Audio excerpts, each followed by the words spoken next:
stuff that I said to Darren earlier, but it's all right. All right. So first things first, do you need help underwriting a deal or answering a real estate agent?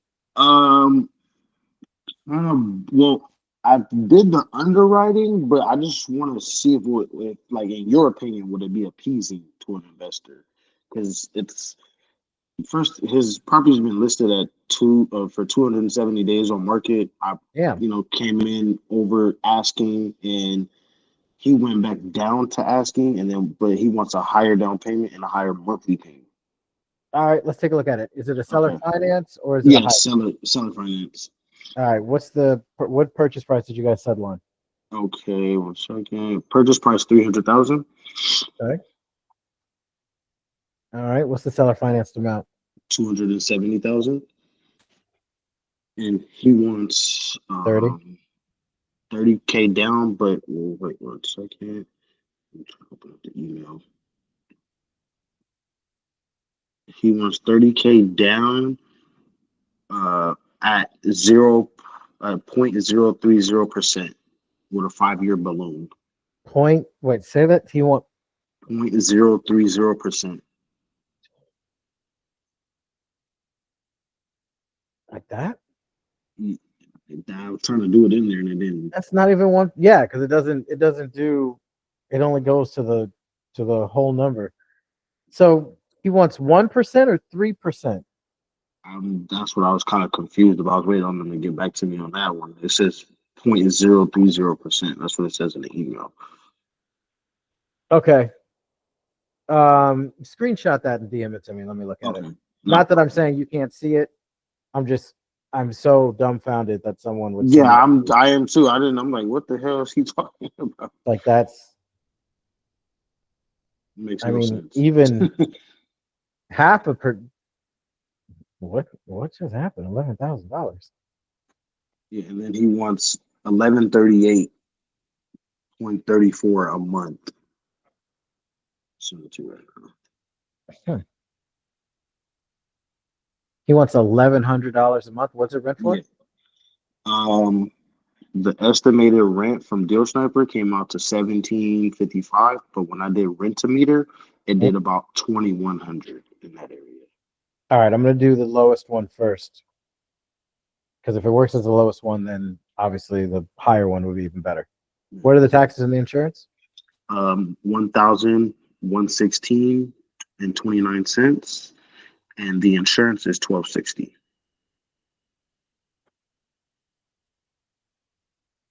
Okay, and he wants 1134, 38, yeah, 1138. which is 240. I mean, it definitely doesn't cash flow. Oh, hold on. No HOA, I'm assuming, right? Double check 1 second. No HOA. Okay. It still doesn't cash flow. Not a lot. It's at 3.8, and you're saying Renometer came up with 2100. Yes. All right, that actually should work. Yeah, that I mean that's it's tight. I mean it It's works, but super it's tight. tight. Yeah. Here's my concern, and here's what a lot of people when you're getting into wholesaling, it's a lot like chess. And I'm Mhm. sorry if you don't know how to play chess, but this should still make sense, even if you don't. When you're learning how to play chess, people want to figure out the strategy. The strategy. You have to learn how the pieces move first, then you can build the strategy. So once you learn the basics of creative financing, the stuff that I teach, now here's how you implement the strategy. And this is the strategy from the disposition side. So now I got my dispo hat on. Mhm. I'm looking at an 11.6% cash on cash return with a 15% entry fee. That's those bump. This may not be worth this Okay. because now that you know what these mean, meaning you know what the pieces are, now you can figure the strategy. So, what did you offer him initially as a monthly payment? What did Deal Sniper say? What did you send him? Um, it was purchase price 315, seller Mm-hmm. finance 292, down payment 23,000, monthly payment 903 a month Okay, with the so 8-year balloon. 900. Yeah, see now that's worth it. that's definitely worth it. If your entry fee percentage is going to be high, you want to make sure your cash on cash return is higher than it, if you can, Yeah, I just or feel at like he's least make being this number awesome. he's So, okay. So going back to strategy, here's what he's asking. You offered him 900. He's asking you for basically $250 more. So now you need to counter, and you need to go. How about what's a G do? I did counter last, so this was from Oh, last you night, and they did? respond. All right. Yes, I countered and I said, okay, purchase price, because like I said, I went to 315, so he came back down to purchase price 300 and then I said, okay, we'll give you the 30,000 down payment, but we need lower monthly payment and 0% interest. And then they responded, my seller's counter is the best he'll do. And I'm like, And okay. this is the best that they'll do. Yeah. I'm like, bro, your property's been sitting for 270 days. I feel like I made a generous offer, so Yeah, I agree with you, actually. Let's see what's the highest that I'm comfortable with. I mean, we're already pretty right there at yeah. 15 and a quarter over 1490. And he Um, wants to, I forgot to mention this part. He wants to maintain first position. well, there's no mortgage, right? No, there's no mortgage as far as I know. Oh, then yeah, he would. Yeah, the promissory note would be first position. That's fine. Mm. Uh, 1100, which is where I'm comfortable. Well, it's a little bit more than what I'm comfortable. I was actually more comfortable at 1050, but 1100 might be. I would give you like an 8, maybe a 75% chance of moving it. 1050 would be better. And here's why. Here's why. Let me put in back what they want. Okay. Mm-hmm. Now, ideally, you guys want to sell these to a local investor, right? Correct. But that's not always the case. And even if it's a local investor, it doesn't mean that they self-manage their properties. By self-manage, that means that they do not have a property management company. So let's say they do. Now, I don't have a box for this, but usually it's 10%. So I'm going to add 10% to just one of these boxes because the math is exactly the same. So I'm going to take this one from 5 to 15%. Now, I still have their payment in there. And to see how the deal technically still works, right? It's on the lower end, but it works. But watch when I add property management in. We go to 6.31. That's why I'm giving it a 75% chance of moving because what city is this in? This is in, if I'm not mistaken, this is Dade City, Florida. Okay, actually, that's a little bit better. Well, it's better because your pool of buyers is going to be bigger, but it's still kind of comparable because a bigger pool doesn't necessarily mean a bigger percentage of them is not going to be using a property management company. So here's what I would do. Are you talking to the realtor or are you talking to the seller? I'm talking to the realtor. Okay, and then you've identified they know you're wholesaling it? Yes, 100%. Okay. So I would tell them the truth. I would if you're comfortable, get on the phone. Mm-hmm. If you're not comfortable, I'd still probably get on the phone. But talk to the realtor and say, look, I need to be able to have this thing cash flow. As it stands right now, here's what I have to find. I have to find which one of my buyers is self-managing their properties and is okay with an 11% cash on cash return. Ideally, we like to shoot for about 13, 14, 15, somewhere around there. So we're on the lower end of the spectrum. So what I'm going to do is I'm going to push the deal out for the terms that your sellers want. You're going to give me 2 weeks. If it works, awesome. We all get paid. The house gets moved. Everything's good. If it doesn't, I will let you know the highest offer that we got. You can bring it back to your seller. If they want to take it, they can take it. If not, the contract will just cancel. Okay. As long as everyone's on the same page about that, you're good. I would say go for it because it's, if you got at least a 1% chance of selling it, I say go for it. As long as everyone's on the same page. Okay.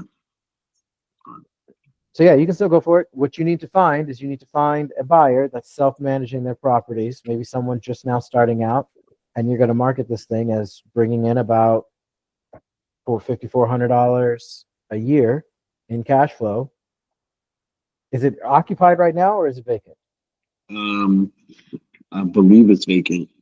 Is it in good shape? Yeah, it looks like it's pretty decent shape. All right. Well then, yeah. I mean, there you go. That's what I would go for. If I get it on the contract, I could send it to you. Yeah, we can try, but Okay. I just gave you the But stats yeah, the on which stats. moves. Okay. All right. Okay. Shit. Can no one ever say that I'm not upfront and honest? No, yeah, that's right. That's right. So then I have another one. This one is in Alabama. Um, we did the purchase price at 792. Okay. It's Uh, another seller finance, right? yeah, seller finance. All right. Purchase price 792. Okay. Seller finance amount 736,000 560. Okay. Estimated rent will be 4,000, Okay. and taxes are 3,957 and 48 cents. Say that again. 3,957. 57 and 48 cents. Okay. And the insurance. 3,000 024. Okay. And what is the down payment? 55,540. Okay. And HOA is 396.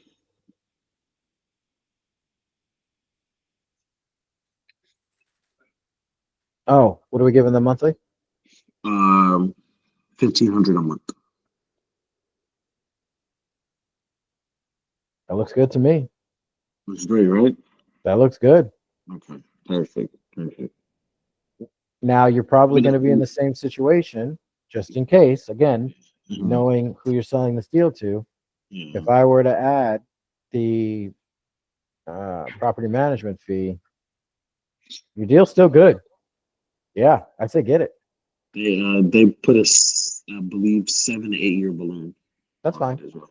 That's fine. It's a little low, but your numbers are good enough to where that should still probably move. Okay, perfect, perfect, perfect. Yeah, she's sending over the contract, so it was And just see, and that's another thing that I'll tell you guys. How many people are on here right now? I don't think it's not a lot. I haven't heard anybody else jump in. Okay, so I'm going to tell you guys the same thing that I tell everyone else. And I'm not talking shit, but I'm giving you some advice. It is a lot easier to move properties that are cheaper. And I'm going to tell you why. You guys know what a balloon is. You know what amortization is. You know why the cash on cash needs to be where it is. You guys know those pieces. So now you know how they move. So here's the strategy. 9 times out of 10, when you're dealing with on market properties, they are going to want a balloon. At what price point can you give the lowest balloon? Less than 200,000. You can give someone a 3 to 7 year balloon at 200,000 all day long and still get those moved, as opposed to what the balloon on this should be, which is closer to 10 to 12 years, yeah. which may throw off an investor. Now you're again, same ratio as before. I would say you got about a 75% chance of moving this deal too. But if it doesn't, that'll be why, because your numbers are good. Okay, Does that okay. make sense? Yeah, not a problem. Okay, cool. Thank you, sir. No problem. Yeah, I got a quick question. So I was talking to a realtor earlier, and he was just letting me know because yesterday I was in the market, and basically I was getting feedback from some of the realtors, and basically all of them were like, "Oh, everyone has a mortgage," and some of them were going to send me numbers. But then this guy today, like we were just talking, and I was just telling him what I'm doing or whatever, and he was like, "Yeah, like he's like, bro, I don't think this is a good market for you to try and do this in because he's like, everybody over here, they all have mortgages and they're all kind of high." So basically, what I'm trying to ask is like, one, if you find a market like that, like should you like just exit immediately, or two, and two, like does that make it like bad, or how can you identify that like faster?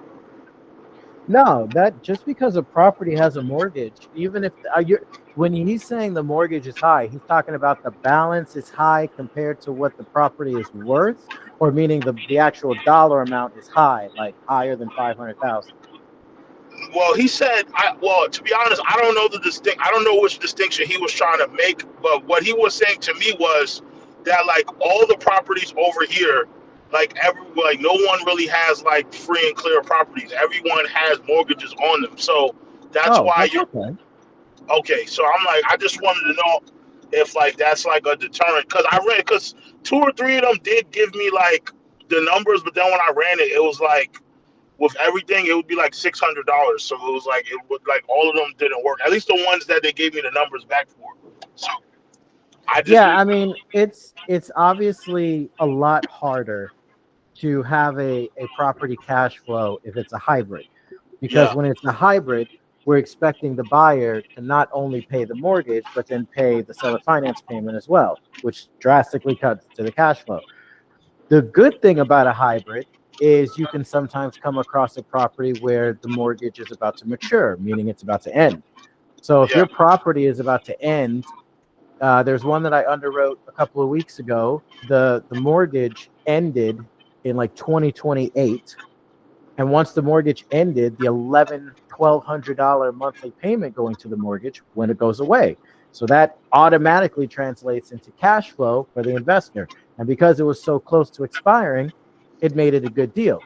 But a lot of times, if the seller is willing to negotiate on the money that they're getting paid monthly on their equity, you can get a hybrid to work. The numbers are always usually a little tighter, but you can still make them work. Same thing on a subject too. So you mean the numbers like the down payment that you would give them is what like you could negotiate that like Yeah, I it's could. all relative. If you're a little higher on your entry fee percentage, like I just showed on the other deal, make Yeah. sure that your cash on cash return is way up there, so it mitigates the higher entry fee percentage. Same thing on the other side. If your deal is real tight on cash flow, negotiate the entry fee, make it lower by either dropping your assignment fee or negotiating a lower down payment with the real estate agent to make it more appealing to the investor who wants to buy it. And that's the great thing with being honest and telling the real estate agent that you're a wholesaler, because you can literally tell them exactly what I just said to you, because you can Right. speak in plain terms. Look, hey, if my investor's going to take this deal, it's a little bit outside of my parameters here, so I need to try and drop and work on it here. Can we work on the down payment? Or vice versa, can we work on the monthly payment so we can get this house sold? Because I thought when you did the calculation, right, to get the down payment cash, I thought that was like set in stone, like that's what they're gonna want, and you can't like mess with it. No, you can always, I mean, the best of the best deal is a 0% zero down seller finance, Right. or a 0% zero down subject to. No, I was meaning like in the hybrid, like you know how it says you do the purchase price and then you do the like how you get the cash for the down, like the equation that I usually see. Like I thought once you get that number where you're supposed to give them the down payment, I thought like that's the number that has to stay. It has to stay like that. I didn't know if you could negotiate that with them. Oh, yeah, absolutely. I mean, the only thing that's a constant is their mortgage balance. You can negotiate the purchase price and the down payment all day, back and forth. And Okay. then once you come up with a number, that's where you do your math. So I know what equation you're talking about. You're talking about when you take the total purchase price Yeah. and then you subtract the mortgage balance, then you subtract the down payment, and whatever's left is your seller finance amount. But Yeah. you can make that down payment anything you want, which will ultimately change the seller finance amount.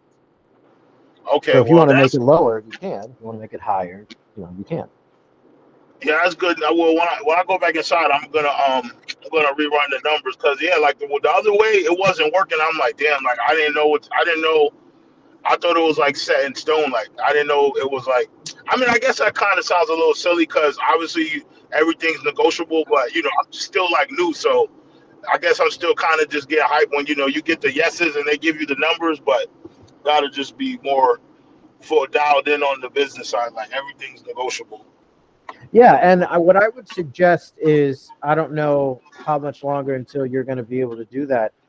If it's soon and we're still in this live, bring me one of the deals that didn't work. I'll run it for you, and then we'll see if it actually works, and then you'll might be able to catch what you did wrong, if anything. I'm picking up the kids and stuff right now. I'm probably not going to be back until for another 30, 40 minutes, but I just turned on the live because I didn't want to miss anything. No worries. Then just hit me up tomorrow. We can just do a one-on-one, and we'll put one of your deals through and do the same thing. Okay, great, man. Thanks. No problem. All right. Who else has got a question?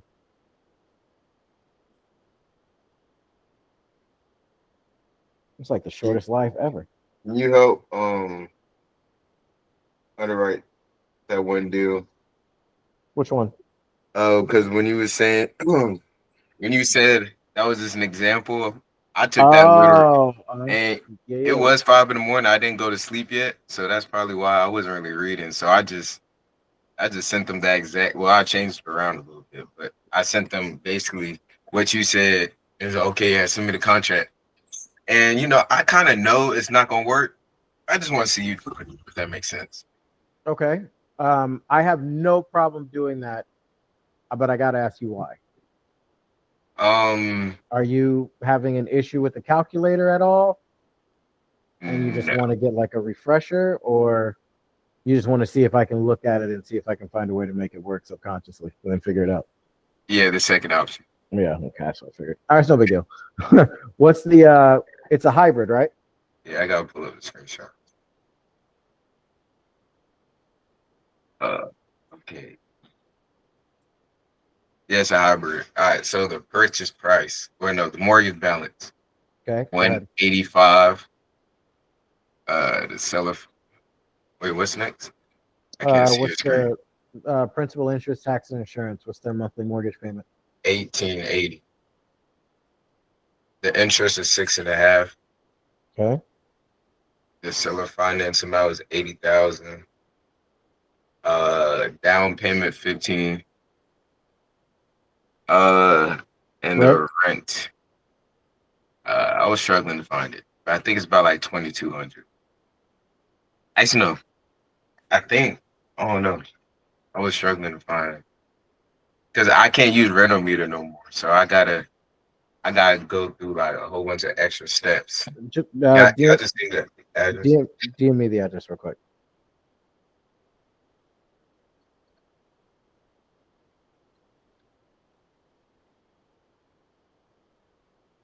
Okay, so let's see. I sent it. Okay.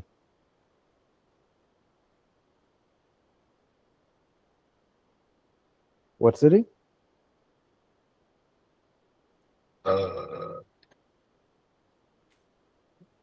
It's in Dallas. Okay.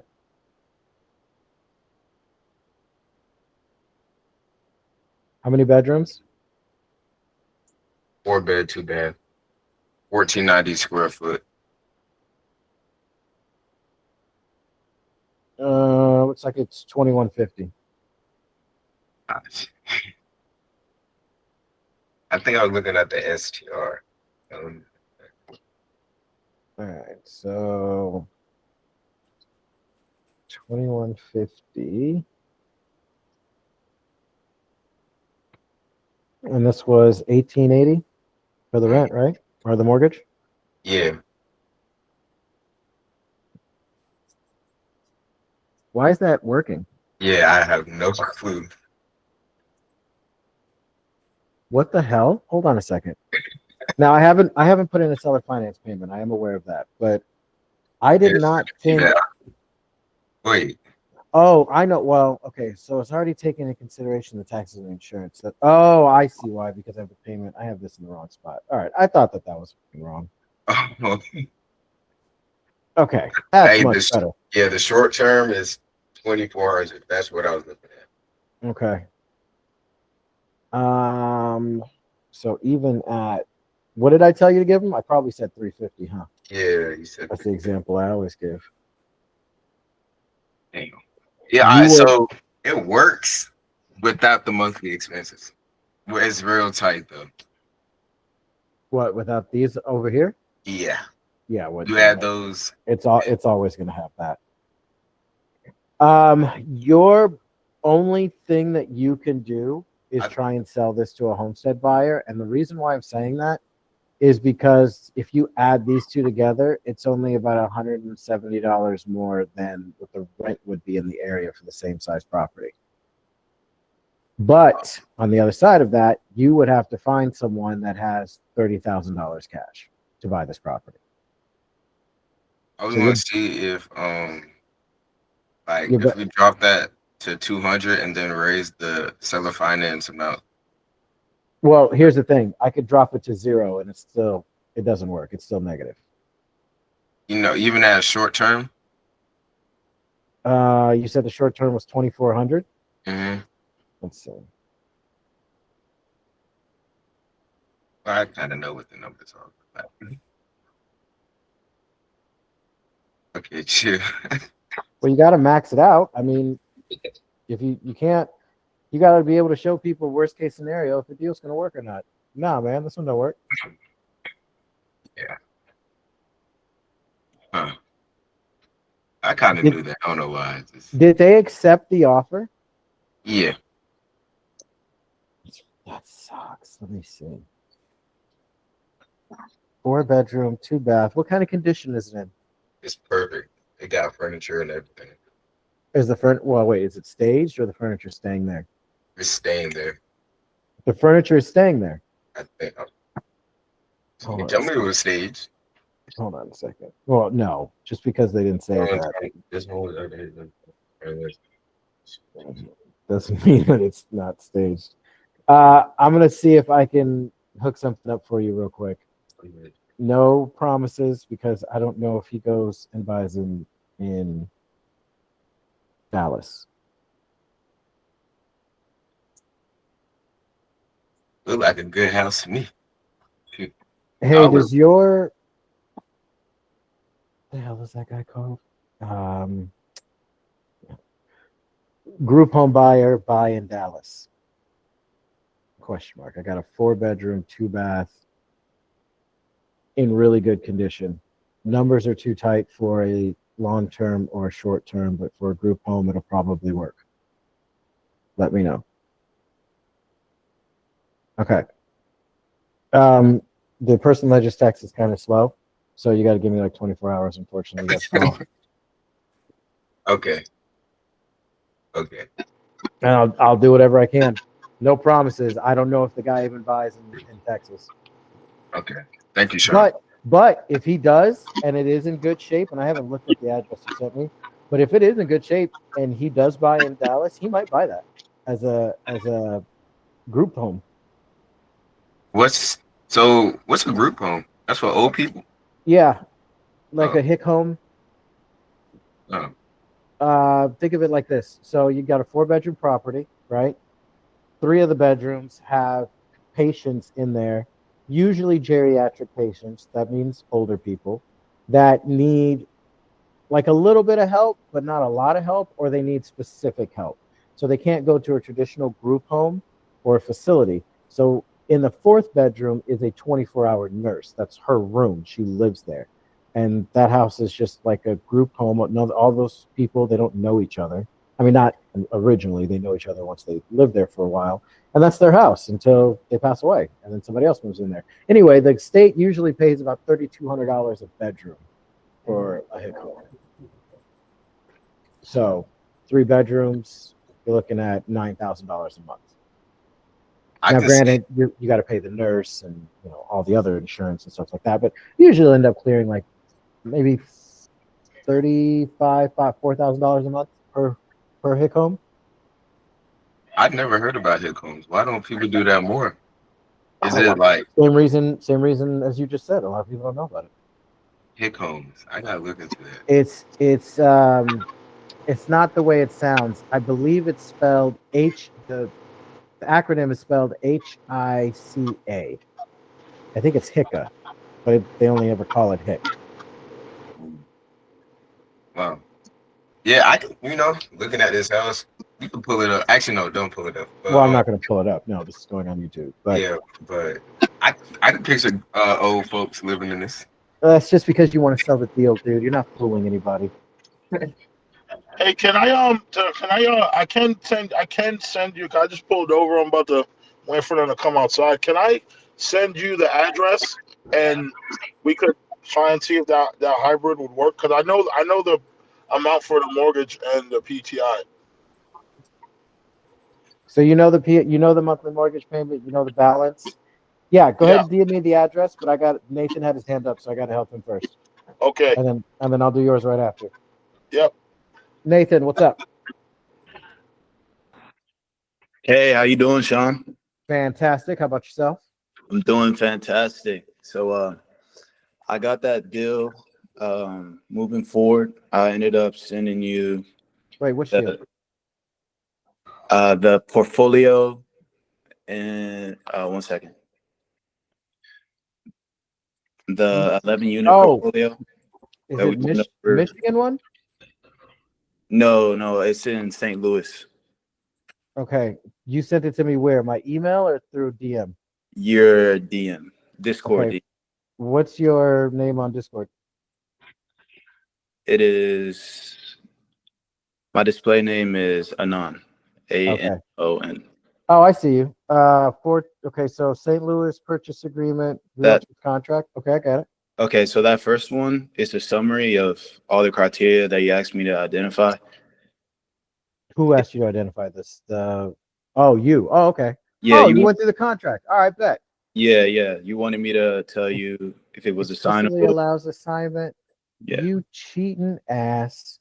You put it in Chat GPT. Yeah, I did. I'm on a time crunch. I thought it was both times. Yeah, but you have to get familiar with the contracts. Like in the future, if you want to put in Chat GPT, that's fine. But you do need to start getting familiar with these contracts. But anyway, that was smart. That was smart. I ain't even gonna lie. That was pretty smart. It was the emojis that gave you away. I have read through. I've read a few of these pages though. Okay, let's see. Earnest money to be delivered in escrow within 5 days after acceptance. That's going to be an issue. Mm-hmm. How many days is the due diligence period? 12 business days. So everything is fine. The only thing that we need for the real estate agent to change is make for the EMD to be due on or before the end of the inspection period instead of 5 days. That's all. And just be honest. Let her know, hey, that's the time that we take to find a buyer. Once we find a buyer, yes, they will submit EMD and proof of funds. We'll get you guys everything you need. But I need time to identify them. They need to be able to do their due diligence. Okay, awesome. All right, thank you very much. I appreciate you. No problem. Was that all you needed? Lastly, which playlist is the video to for us to learn how to dispo off-market properties by ourselves? When I search it up in the search bar, it doesn't pop up on YouTube. I don't think it's in a playlist, but I will DM it to you right now. All right, thank you very much. I appreciate you. No problem. All right, so David, did you send me that address? Yeah, I sent it to you. All right, give me a second. Let me pull that up.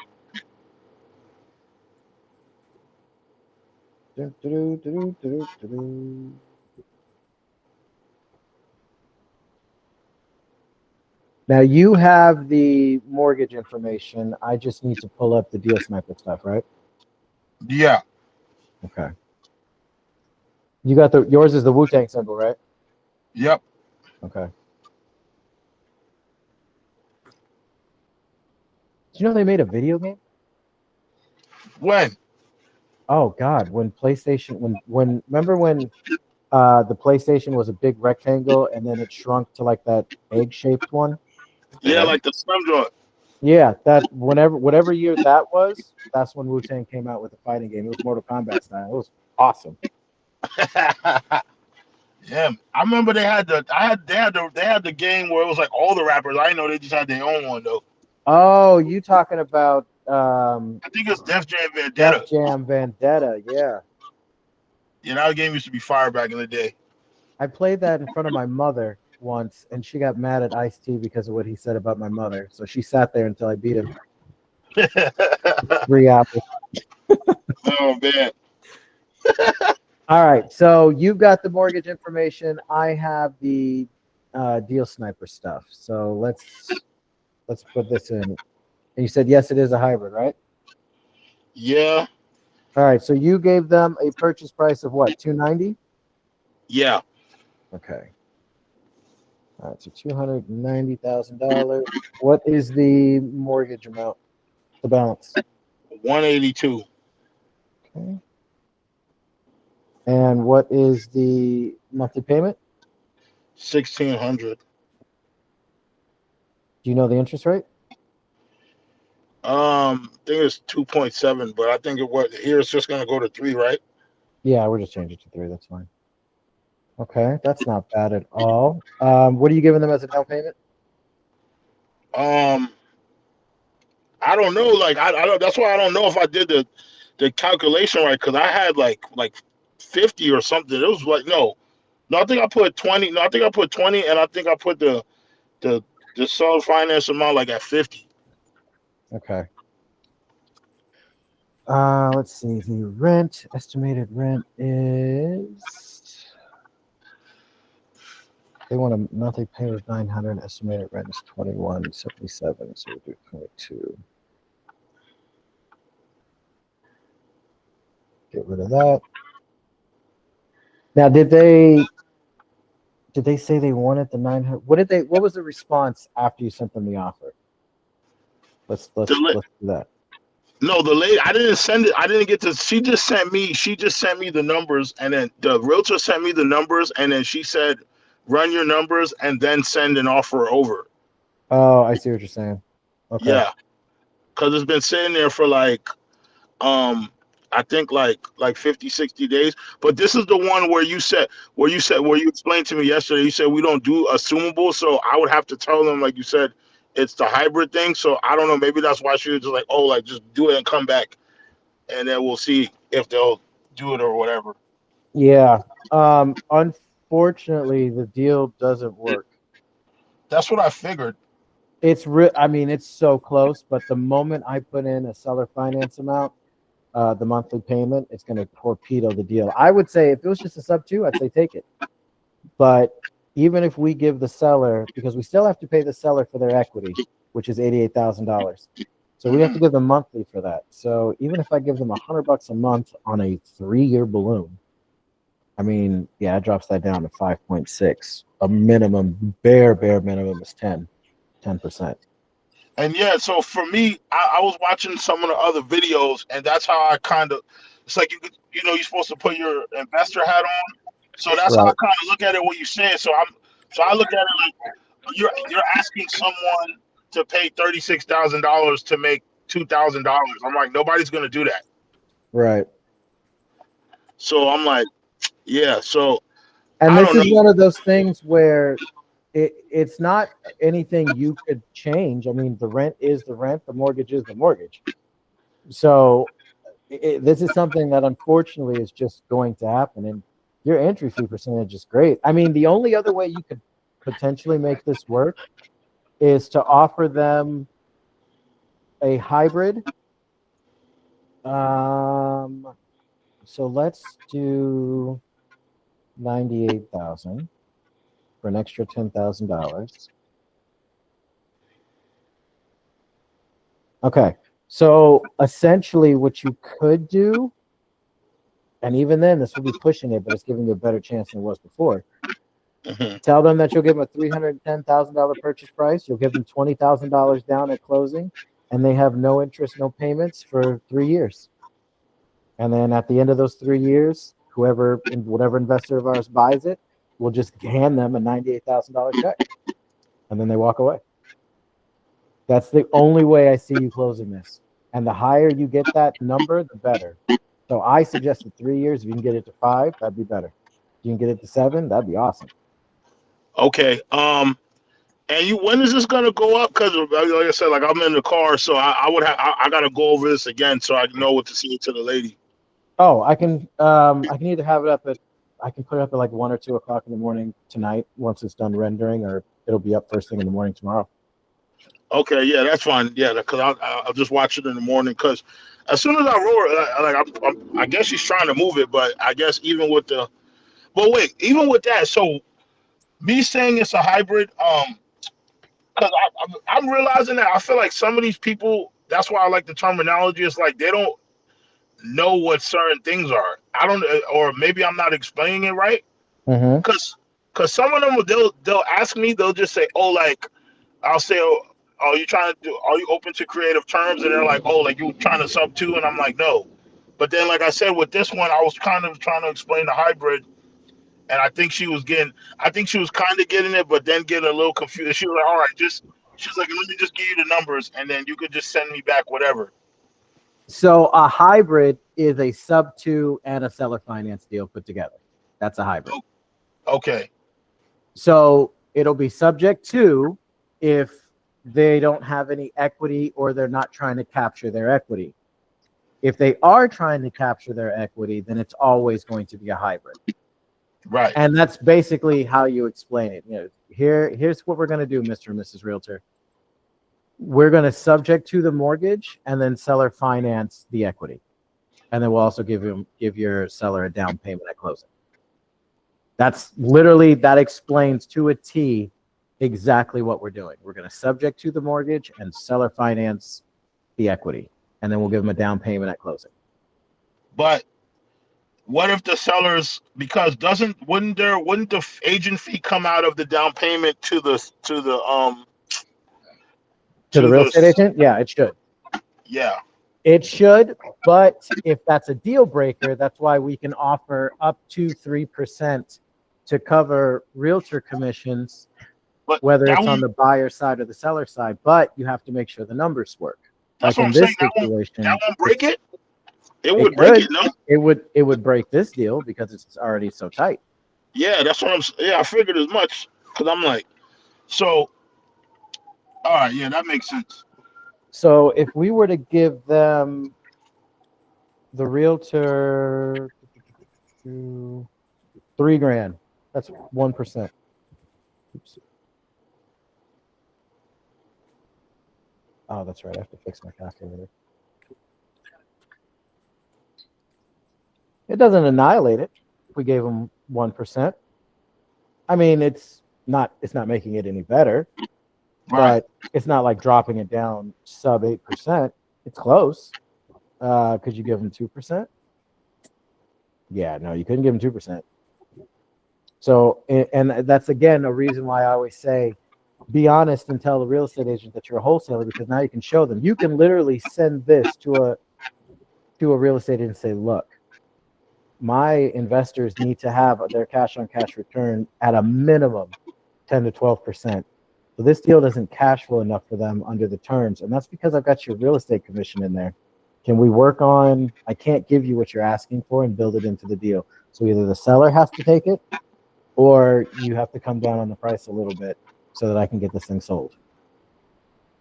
Okay.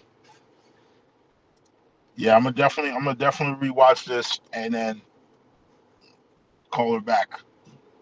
Awesome. Cool. Let me know if you need anything else. All right, thank you. No worries. James, what's up, dude? Yes, sir. I want to see if we can go over a hybrid deal real quick.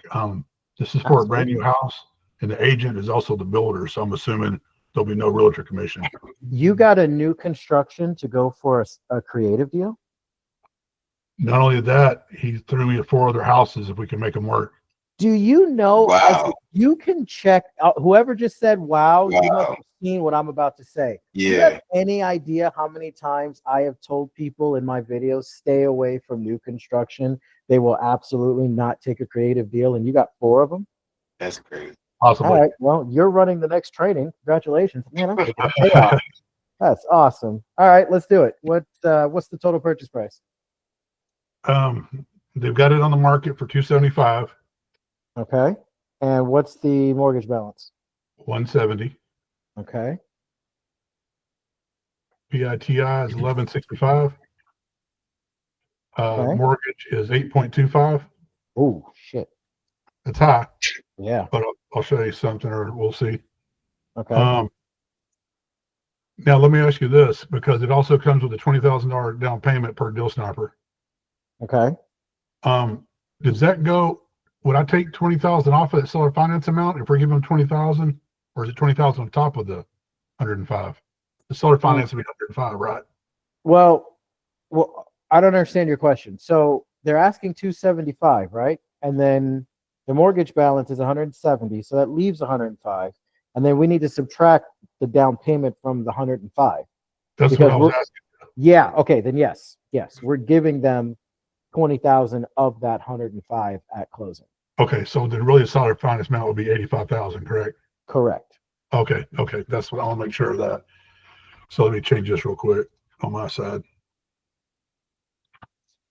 And then what will this thing rent for? 2,200. Look at that. Satch luck. And so if you go look at it, what I'm seeing is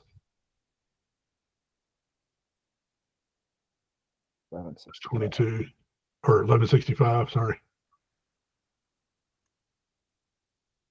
Okay, and then how much are we giving them for a monthly payment? Because this thing's already kind of tight.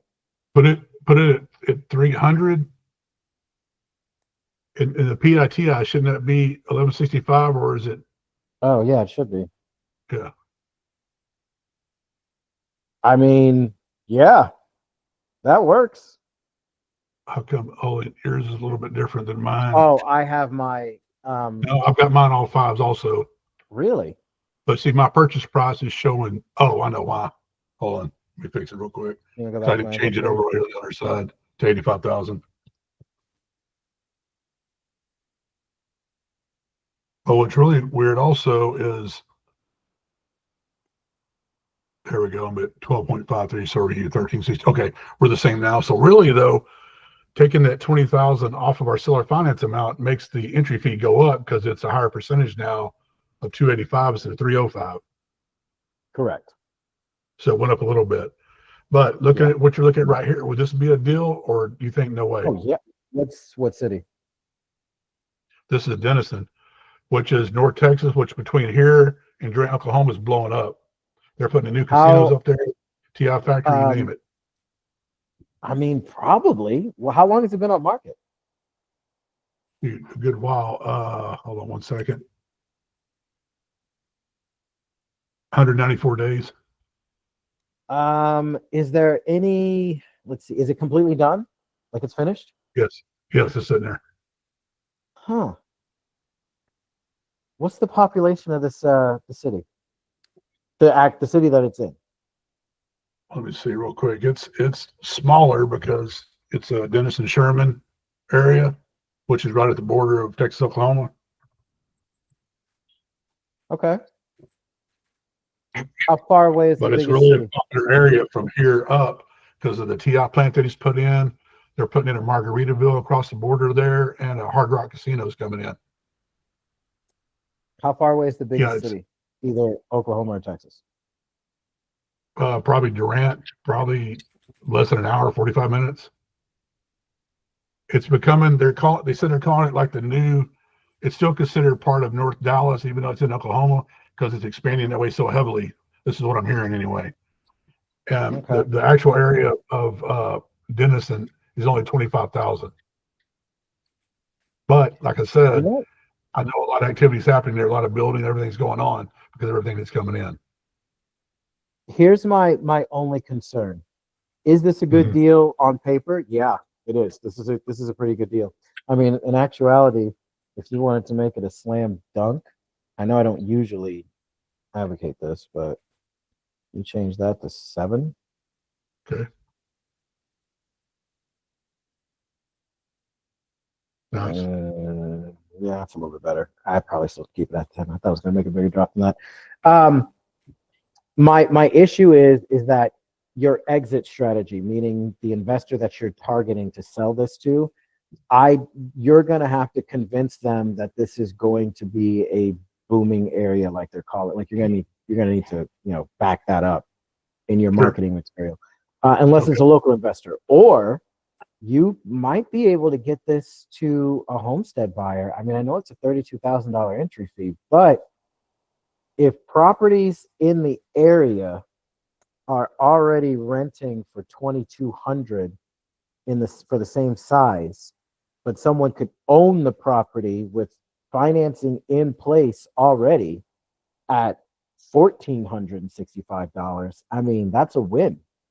You might be able to move that really quick because on an up and coming town, that's an easier sell to someone who's going to live in it versus someone who's going to try and invest in that area. Because now you need to find an investor that's really forward thinking, like they're looking 10 years from now, kind of thing. And that's not impossible, but you have just as much, if not more, of a chance to find someone who may want to settle down in this town that's growing and expanding. You know what I mean? Right. So I would make maybe 2 different marketing materials. I would make Okay. one for an investor and I would make one for a homestead buyer. I absolutely would. Does the builder know that you're wholesaling the deal? Oh yeah. Yeah. He Oh, knows I'm yeah. Lock these up. marketing, talking to you and all that good stuff. Yeah, lock these up and keep me posted, because I would love to know how it goes with the new construction. I would love to change my videos. Cool. And one more question, if you don't mind, real quick. Sure. We don't offer any type of balloon when we're doing a hybrid or sub-2 or anything. And if we don't, why is that? We can. I mean, what you're doing is you're not offering a balloon on the mortgage, obviously, because that's already got a 30-year term, no balloon. So investors, they want to keep that there. The interest rates, but if an investor wants to refinance this, that's their decision. Like, that has nothing to do with us. So we would essentially be offering a balloon on the seller finance amount. I mean, we can give them a 5-year balloon on this. Now, if you do a 5-year balloon, and you could probably even get away with a 3-year balloon, but now you're trying to find either a homestead buyer that can cover that in 3 to 5 years whenever you set the balloon for, right? So you might be pushing your deal more towards the investor side. Now, because your entry fee is a little bit on the low side, I think you've got a good shot either way. It's just going to be whoever you find. And I think your one and only hurdle in trying to move this property and the other ones, if they're in the same area, is going to be the area, how small it is. That's going to be your only hurdle trying to sell these deals. Otherwise, I mean, someone's going to be getting a brand new house for $600 less than what they would pay for in rent, and they get to own it. Yeah, this is a good deal. Cool. Right on. Thank you, sir. I appreciate it. No problem. Good job. I'm sorry. Can I have one more question real quick? Yeah, I'm not on a time limit. There's a same builder with his agent hat. He's got somebody that may take an owner finance deal or a sub-2. Mm-hmm. It was hard for them to give me the numbers, he said, because they have a common loan. I guess for that property, maybe other properties that they've got under one loan. How would I separate that out to see if the numbers work? It depends on how he means it. He may mean common loan like it's a bunch of people on the same loan, and therefore he doesn't feel comfortable giving you that information. Or, go ahead. Yeah, I'm sorry. I don't know if it's multiple people or multiple properties. I didn't know what to ask. I didn't ask. I would just find out for sure, and then ask the realtor. Say, hey, help me out here. You know what I'm trying to do. I got to run some numbers. How can we get these numbers? Because when you ask someone a question like that and you include them in it, now they're in the brainstorm, and a lot of times whatever ideas that they have that you probably don't, which is the only time you'd really ask that type of question, is and just run with whatever idea they have, because it's going to be better than what you've got, which is nothing. Because I don't know how to do that. Gotcha. Okay. Thank you, sir. No problem. Rowan, what's up, man? Just a quick question. So I've realized that on Redfin you can put in like the keyword, you can put owner finance, and so you can find like a bunch of houses that have in the description owner financing. But like, do you think that like I should even kind of look at these, because sometimes they have like terms that are like minimum 10% down or 7% interest rate? Like, you think it's just like case by case basis, or because it just seems like it's better that they're already open to it, like in the listing? That's a double-edged sword, and you're absolutely right. The reasoning is exactly what I was going to say when you started talking. You're going to come across people who, okay, fine, if you're going to do creative financing or seller financing, then I want these exact terms. So on one side, they've already kind of, one, dug in on those terms, and two, have probably been hit up by every single wholesaler that did the exact same thing that you did. Right. That's what I kind of figured. So they might be a little bit more defensive also. But Right. if the property's been listed for a certain amount of time and your approach is different or better, just to kind of get it all out, you might be able to get them to negotiate. What I would suggest, if you're going to go that route, is change your letter and let them know exactly what you're doing and why. So go to the Discord, look in the cheat sheet, the channel. You're gonna have to scroll up. I think it's like 2 or 3 up from the bottom, and I break down why 0% interest. That's the question. I want you to take that, read it, copy whatever you need to copy, change it, and what you're gonna do is you're gonna put that in your email. Not so much addressing the 0% interest, but addressing why your deal is what it is. Look, I'm Right. trying to help you sell this property. My investors need to be able to cash flow. I already ran your numbers. Your numbers don't allow anyone to cash flow, which is probably why it's still listed. If we can get these numbers or something close to it, I'm very confident that we can probably move your deal to one of my investors. Right. Okay. Are your sellers open to something like this? And then boom, there goes your terms. That's kind of what your email to a property that's got it out in the open that they're going to take seller finance. That's how I would change it. Cool. All right. Because then you're not beating around the bush. You're not giving them any BS or saying the same thing that every other wholesaler has ever said to them. Look, here's what I'm trying to do. Here's why. I'm not trying to just lowball you. Here's why my offer is lower than what you posted. If you're open to it, great. If not, have a nice day. Cool. Thank you. No problem. Matthew, what's up, dude? Hey, so I was getting myself confused with the realtor commissions because, you know, when we're putting whatever percentage in there, that doesn't affect any of our like offer terms, right? As far as the calculator, Your because offer, not so much, unless it's really starting to affect your numbers for what it looks like for the buyer. well, yeah, that's what I'm saying. I mean, where's that 1, 2, 3%? Who's paying that? The buyer's paying it. It's coming out of the deal, but So, like, where's that percentage represented, like in the calculator? can you see my screen? Yeah, Right here.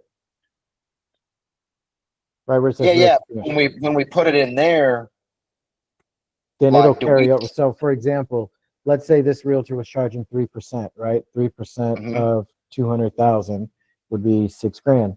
So in here, I would put $6,000.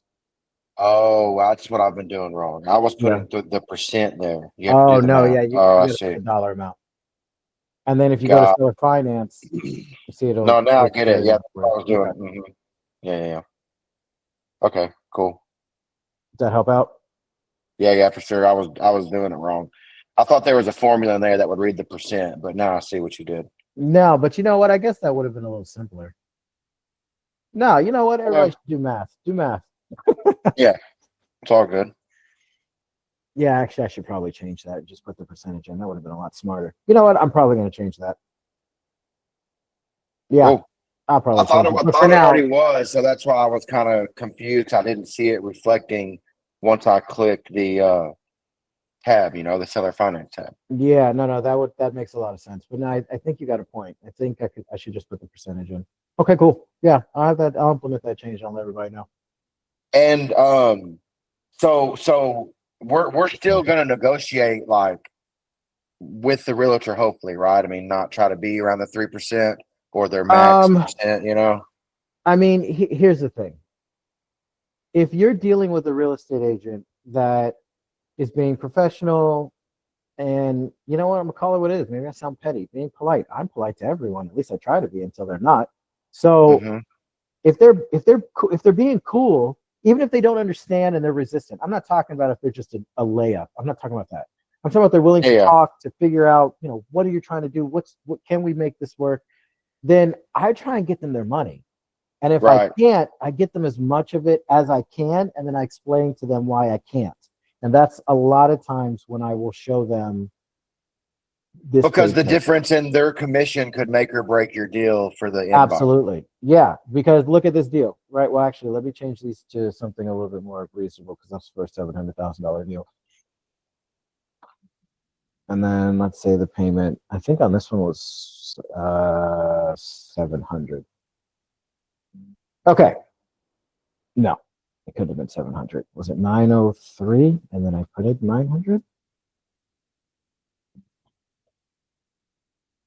Okay, let's do that. So take this deal for example, right? Let's say this was everything. Let me take this realtor commission out.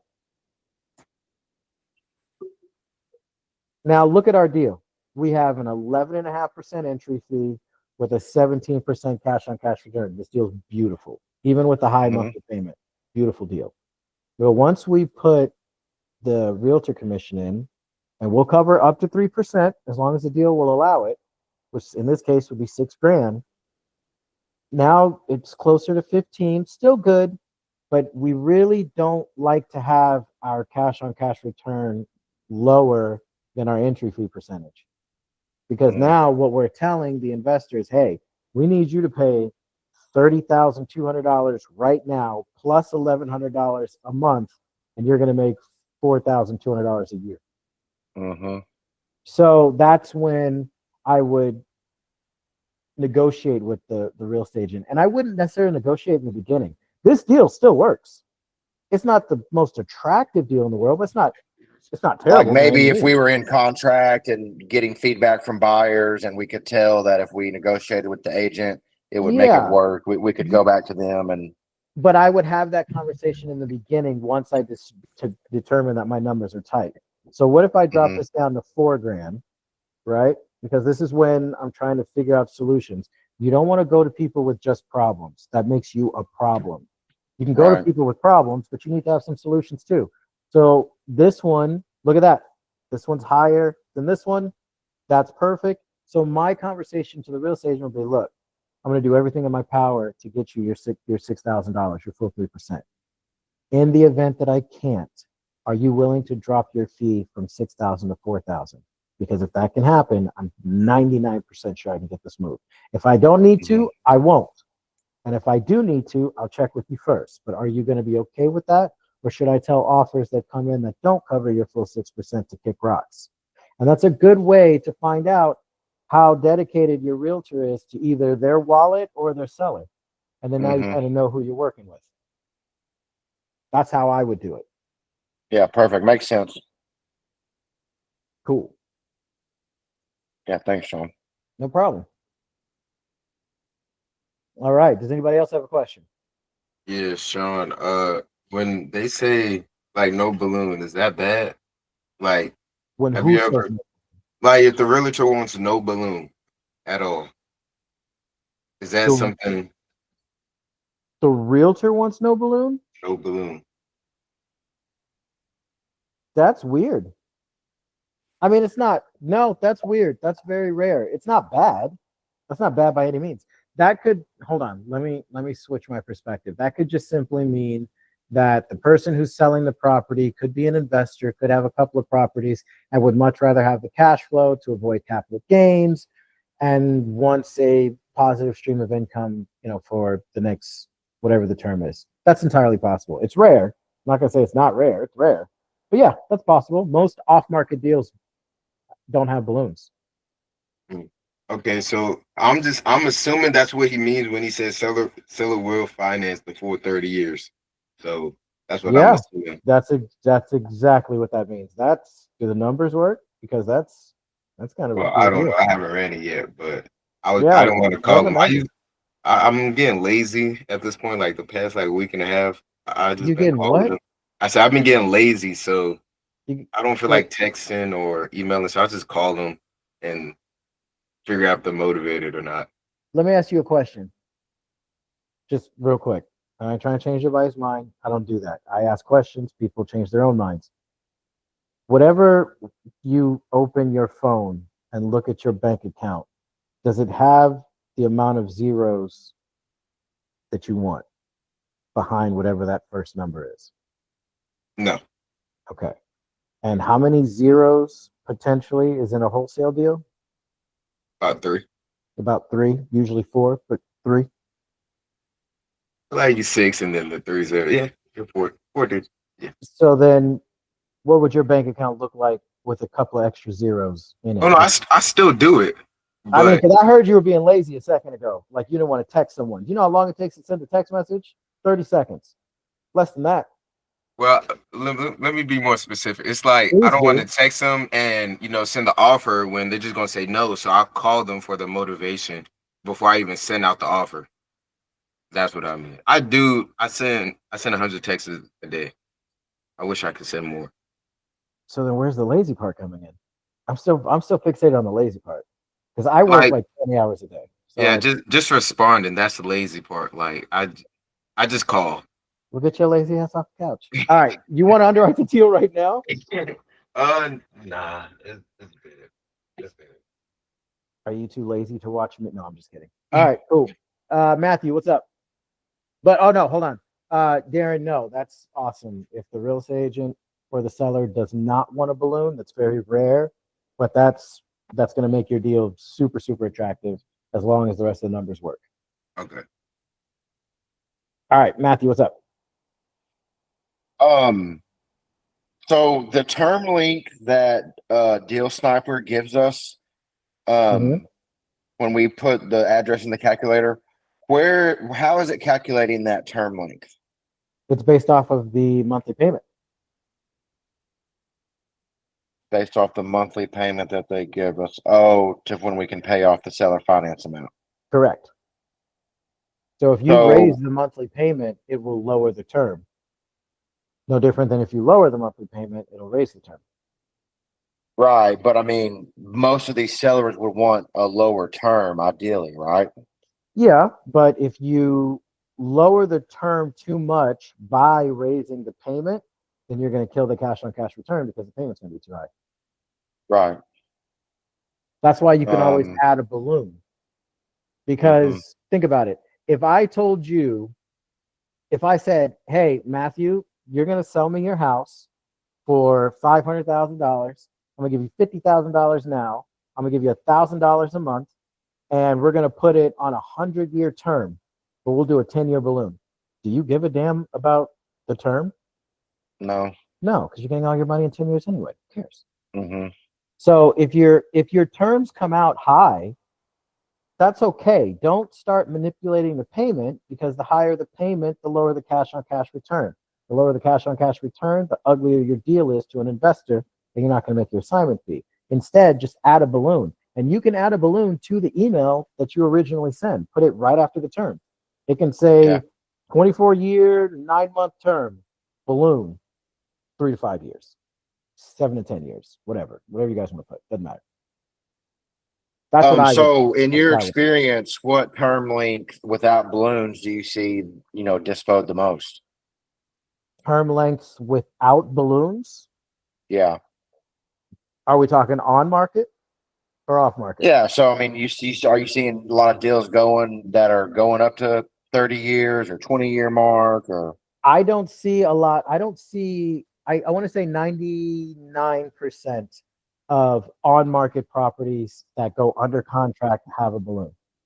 Okay. 99% of off market properties that go under contract do not have a balloon. Because you're talking to a different person. Most of the time, and I'm not trying to sound shady, it is what it is. Most of the time, sellers who are off-market clients, they don't even think to know about a balloon.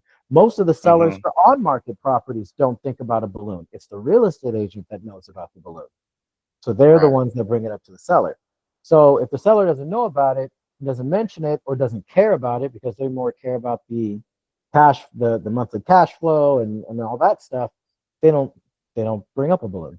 Or if they do, it's something ridiculous like, oh yeah, just give me a 20-year, that's fine.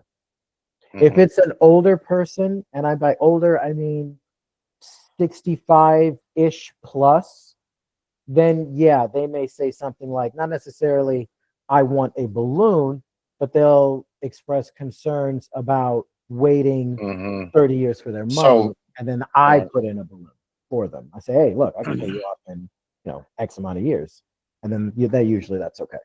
That's that 1%. All right, cool.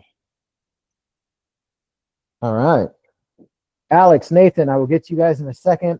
Ladies first in this one because I didn't see who raised their hand first. Amber, what's up? Hey, okay, so actually based on that situation that he just asked about, I forgot his name. The terms. Matthew, yeah. So Matthew, okay, cool. I actually have had a realtor. Now, this is the crazy thing. It doesn't make sense, but anyway, the situation. She initially responded to the email and said the seller wouldn't be interested in taking that route. So I said, okay, well, offer would be on the table for blah blah blah. She responded and said, oh, it was like, oh, by the way, the terms don't make the term the numbers are incorrect. Long story short.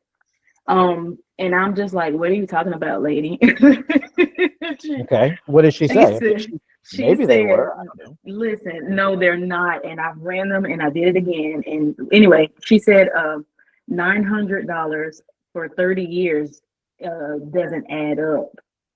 And I'm like, well, there's a balloon term as well that would pop in about 8 years, which means that blah blah blah blah blah. Right. But she was so adamant about telling me that the number just wasn't. She said, also, your math is off on monthly payment and term. Thank you. So naturally, I'm like, lady, what? So then I told her, I appreciate her time or whatever. And then she said monthly payment of $900 for 30 years is not correct. Thank you. I'm like, lady, what do you oh, my patience is too thin for this. So I feel, because this is what popped up on Deal Sniper, they are not incorrect. And I don't see the purpose in her saying the numbers are incorrect if your seller isn't interested anyway. What was the seller financed amount? Seller finance is $327. Okay, and then what was the actual? Was it 902? Nope, just $900 monthly payment. For a $900 monthly payment, what was the term? 30 years, 4 months. Okay, so that would be 364 months. I'm getting $327,600. Yeah, that's right. I know. I believe in the program. I stuck to my guns, but again, you guys don't even. But here's the thing: you guys don't even have to. 30 years is 360 months. Okay, with 30 years and 4 months, 364 months times 900, $327,000. It makes sense. Yeah, like I but said, I appreciate I appreciate the faith, though. I appreciate the faith. For sure, man. That's It threw me okay. off for a little bit. That's okay. I mean, some people, it's basic math when you know how to do it, and if you don't know how to do it, sometimes you can do it wrong. I don't know what math she did, but I just did it on my calculator, and I will post this on YouTube. And yeah, it's $327,000. Makes sense. Exactly. Okay. It is what it is. All right, cool. Well, it's okay.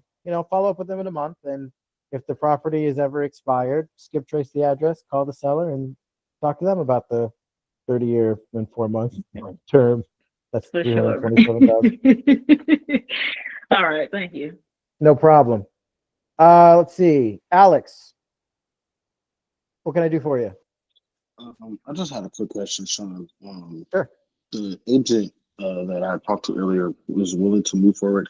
How are we supposed to handle the EMD deposit? Which part? What do you mean? She wants an earnest money deposit. I did offer $100, and she said that would need more than that. Yeah, you can't. No. So, did you used to do cash deals off market? Yeah. So when it's an off market, EMD isn't that big of a deal. Even $100 is ballsy. All my contracts, even now, are $500. But when it's on market and you're dealing with a realtor, yeah, you can't get away with $100. Here's the other thing: do they know that you are wholesaling the property? Yes. Okay, they're 100% no. There's no question. 100% no. I literally, when we heard talked yesterday, I told her I'm a wholesaler and I will be signing it. I will be assigning the contract. Okay, so yeah, I mean, you can make EMD. What's the purchase price? 792. Damn. What is our contract or her contract? I believe she said she was drafting up a contract. All right, so then the EMD should probably be at least $5,000. Okay. And Yeah, it should be at least where would that $5,000. work? Because she said it was supposed to be received. So like once the contract is signed, and everything's supposed to be within 72 hours. No, that is wrong. So what Okay. the contract needs to be assignable, which if she knows you're a wholesaler, that shouldn't be a problem. Okay. And the inspection period needs to be usually, we would like 14 business days, but a minimum of 7 to 10 business days, not calendar days. Okay. And then EMD needs to be due on or before the end of the inspection period, whatever that ends up being, not within 72 hours of being signed, because the EMD is paid by the buyer. So Okay. what you want to tell her is like, hey, look, like I told you before, and I don't know if you've already had this conversation with her. Like I told you before, when you asked for proof of funds, once I've identified which one of my buyers is going to take the deal, that's when I'm going to submit EMD and their proof of funds. I need time to identify which one's going to be. So I need on or before the end of the inspection period so I can collect that stuff for you.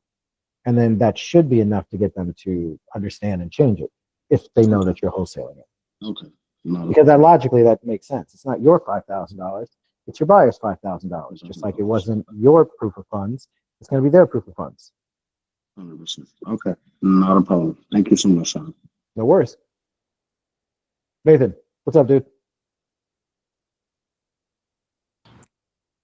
Hey, so quick update. I got in contact with an investor I used to work for when I was in construction. Mm-hmm. So I wanted to just ask you, how do I close this up like the GOAT?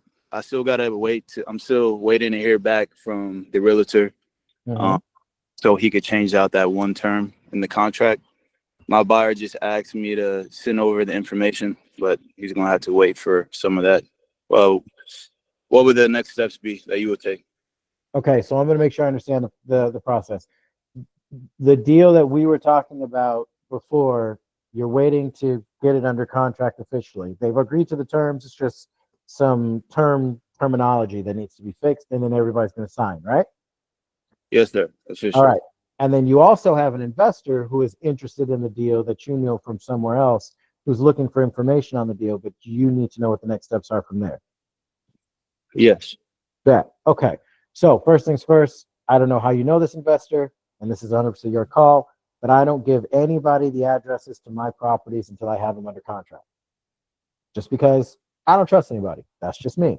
I've been burned a lot. So you don't give up the address. You don't give up any information about the property. What you can give up, what kind of deal is it? Is it a cash or creative deal? Creative. Okay. So what you can do is let your investor know the cash on cash return, your expenses that you took out for the, you can actually literally send him, hold on, I'll show you. Put your deal into the calculator. And then is it a seller finance? Yes, sir. You literally just give him that page, send him a screenshot of just that square. And that's how much, once you have everything filled out for your deal, then go ahead and shoot him a screenshot of that square. And that's the information he can have until it's under contract. Once it's under contract, then you can say, hey man, you want to go see it? Yep, I want to go see it. Then you schedule that with the realtor. Hey, I got an investor already. He wants to go see the property. What day can we walk it? Is there a lockbox code? Is someone going to meet him? Whatever you do logistically, you get that figured out. Once you get it figured out with the real estate agent, that's when you relay all that information to your buyer and say, okay, you can go see it on this day between this time, and so will either meet you there, or here's the lockbox code, or there's a hide a key somewhere, whatever. Once they walk it, they're going to text you, okay, I'm out. I left. I walked the property. I'm good. I locked the door. Then you're going to let the real estate agent know, if no one's there meeting your buyer, hey, my buyer's done. He says he locked the property. He's out of the house now. I'll keep you posted. And then it's just following up with the buyer. Hey, what'd you think? Do you like it? Are you interested? Yada, yada, yada. And then if he's interested, that's when you would give him this. That's when he would see this right here, which is what you're selling it for. Because this will already have your assignment fee built in. Maybe don't show him this part, maybe just the numbers, or retype it or whatever, especially if there's realtor commission built into the deal. The buyers don't need to know what they're paying for. Like, look, man, here's your entry fee. and here's what I'm assuming your closing costs are going to be. So your total entry fee is going to be $28,000. That's including the down payment and closing costs. All right, cool. So I could show them the four at the top: purchase price, seller finance, interest rate, payment, and then just entry fee. I mean, that depends on what you want to sell the deal for. So once it's under contract, I'll tell you what, do this. Once it's under contract, hit me up. I'll show you how to make dispo material. And then you can just send your investor the form that I send you. And then once you have that form, you can use that as a template for all your other deals moving forward. All right, fantastic. I appreciate you, Sean. Thank you. No problem. All right. Does anyone else have a question? This deal is saying I got a 180% cash on cash return. I think I did something wrong. I think so too. I mean, it's one of your deals? Yeah, All right. What is it? A seller finance or a hybrid? it's a seller finance. All right. What's the purchase price? Damn. Because this is the lady that said she wanted 8,000 a month. Why do you go after such expensive properties? What is No, that? wait, no. The house is worth 260,000. Oh, so the lady's crazy. Okay. So Yeah. 260,000 is the purchase price? Yes, I can't. Okay. Find her. Well, wait a minute. She wants $8,000 a month. How in the world did you get 108? Never mind. What's the seller finance amount? I kind of talked to her after. Oh, okay. All right, good. Okay, so seller finance amount is 240. The down payment is 20. The monthly is 1,200. And the short term is 35. What city is this in? Memphis. All right. What's the taxes? You know, the first 48 airs a lot in Memphis. I'm just saying. What's the taxes and insurance?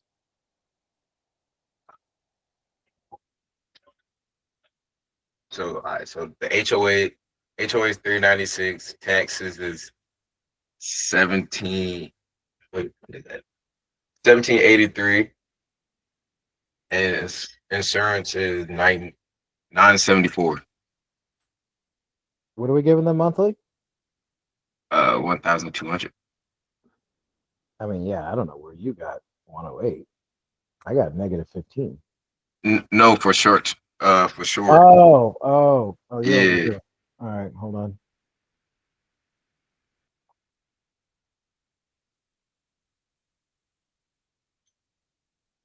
I got 152. Okay, so I'm not tripping. Can I send you the address? I'm gonna send you the address and you check the short term. Maybe I'm wrong. Yeah, I can't run it on the live because But I can't yeah. see the address. But I'll tell you what, I'll run another address right now. You run your address right along with me. I can tell you what it gives me. For the projected revenue? Yeah. What is it? 43.7. Okay, so that's $43,000. Divided by 12, that's $3,583. Yeah. And the crazy thing is, it can only long term. It shocked me too. Long term, it rents out for only 1,200. How many bedrooms and bathrooms? It has 3 bed, 2 bed. Wait. Hold on.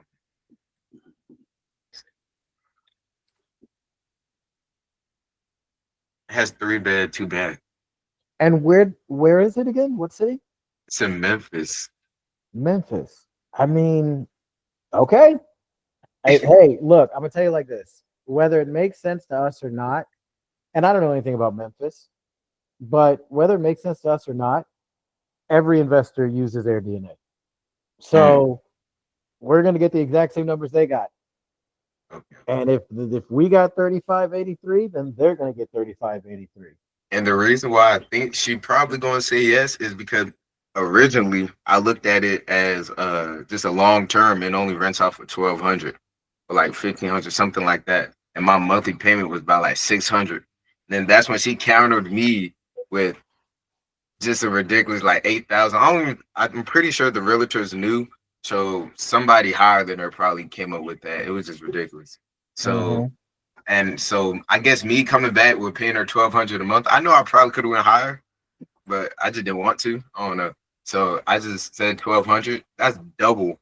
And she said that might work. So I didn't even know it could go that high. It gotta be a Yeah, record. that's pretty cool. So what I'm doing right now is I'm just figuring out our minimum, which looks like it's going to be like 28.75. But I'll try 28.50.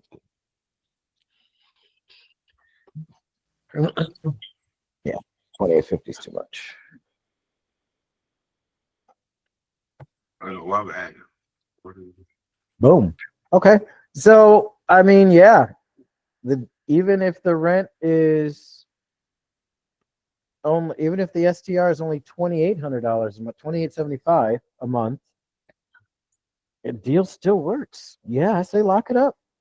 Now keep in mind, your short-term buyer pool is going to be smaller than if this cash flowed as a long-term rental. But if Memphis, Tennessee is hitting like that, then I mean, you probably wouldn't have. Is the property in good shape? Mm-hmm. I mean, yeah. I wouldn't say it's all like modern interior, but it looks nice in my opinion. Well, I'm not even just. It looks nice. It looks nice. I'm not even trying to like coat. It looks. I mean, nice. the deal looks good, and I took off like $625 in potential revenue. So, yeah, I say go for it. That looks like a good deal. And I have so much wiggle room because I can probably go up to like 2,000 a month. I wouldn't.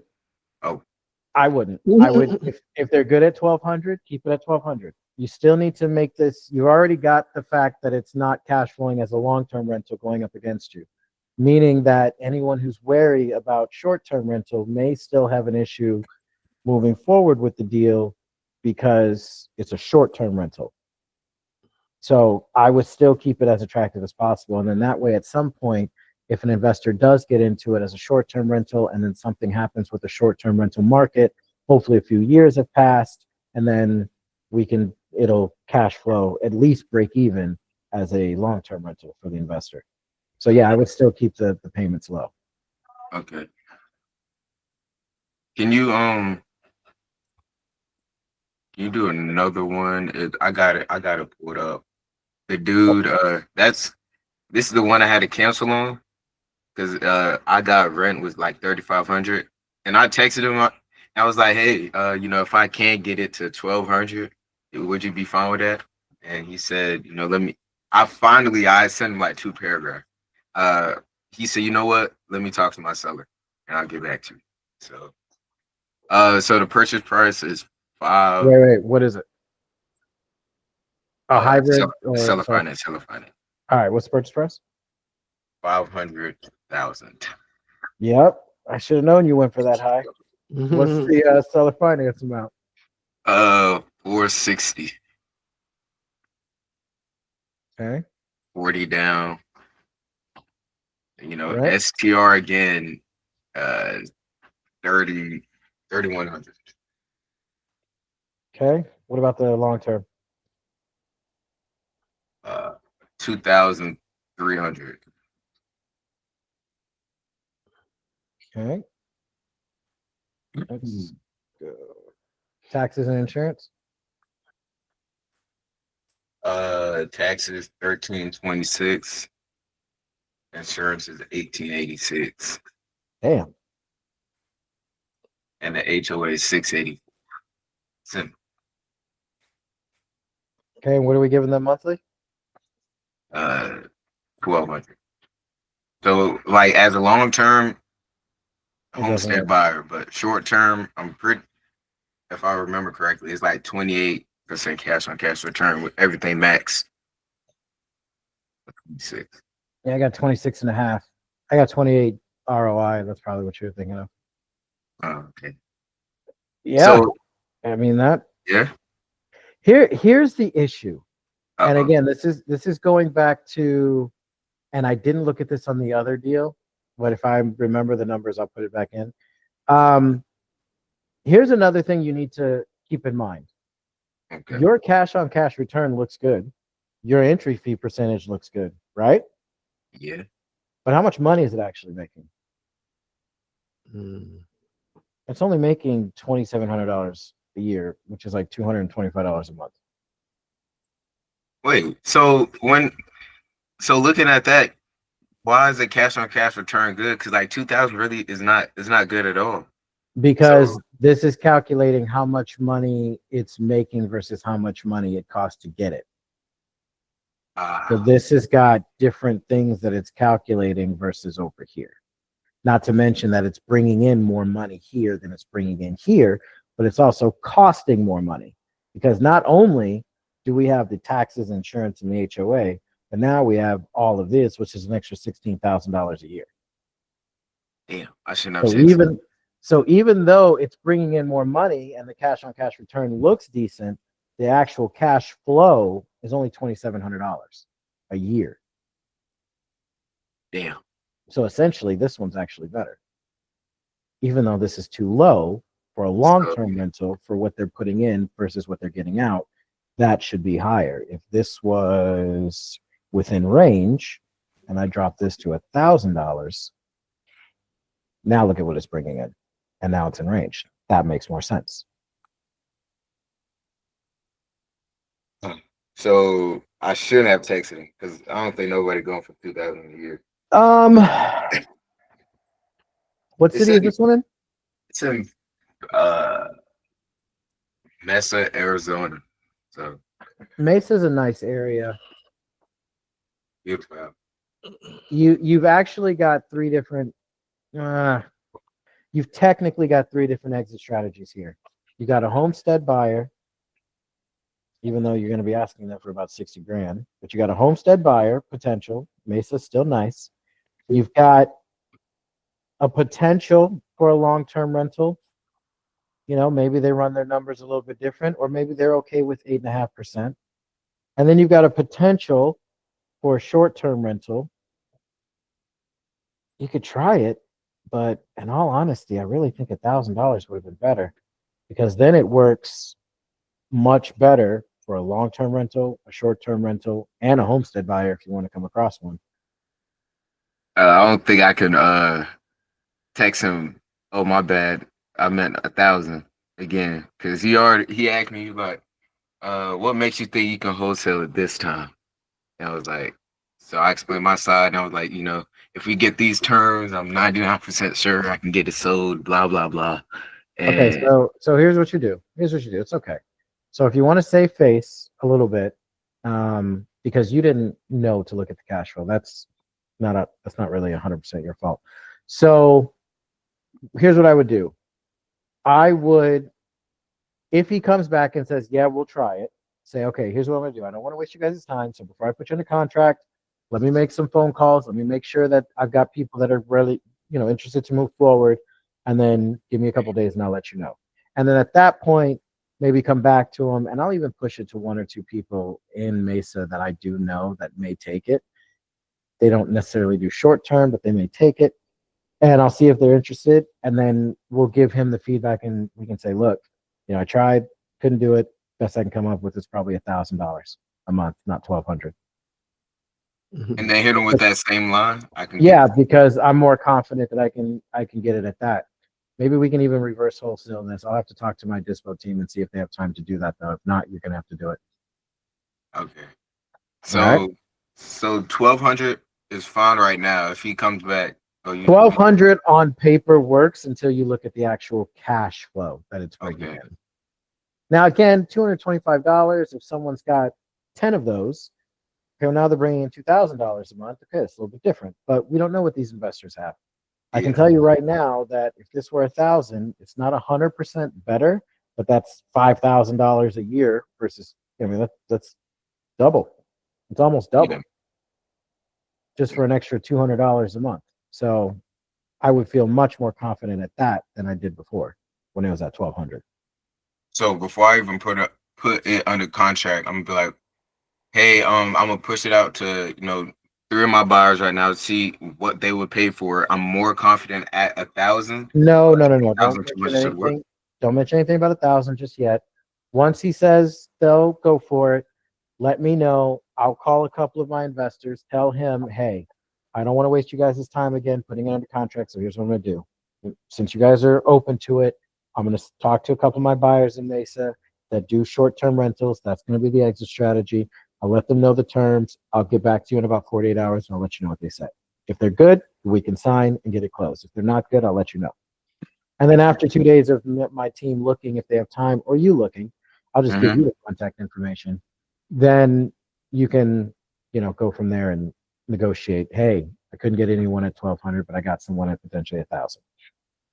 That's And $1,000. if we do get 1,000 probably gonna work way better than because it's 1,000 double. will work. Yeah, 1,000 will work definitely better than 1,200.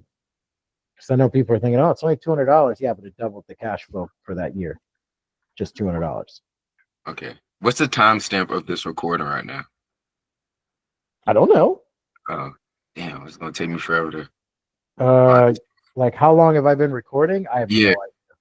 I think it says 4, right? I started at 3:30. So Oh. this is. Oh wow, we've been in here for a hot minute. Yeah, I got a cool question for you too. Oh, that's all right. I'm in here until you guys don't need me anymore. Okay. But anyway, does that answer your question? Yeah. Okay. I'll figure out the timestamp while I'm editing, and I'll DM it to you. Okay. All right. Let's see. Who's next? Ebon. Did I pronounce that right? Yeah, it's my name's Joey. I'm on my friend's Eben's account. Oh. But What's up, Joey? how you doing?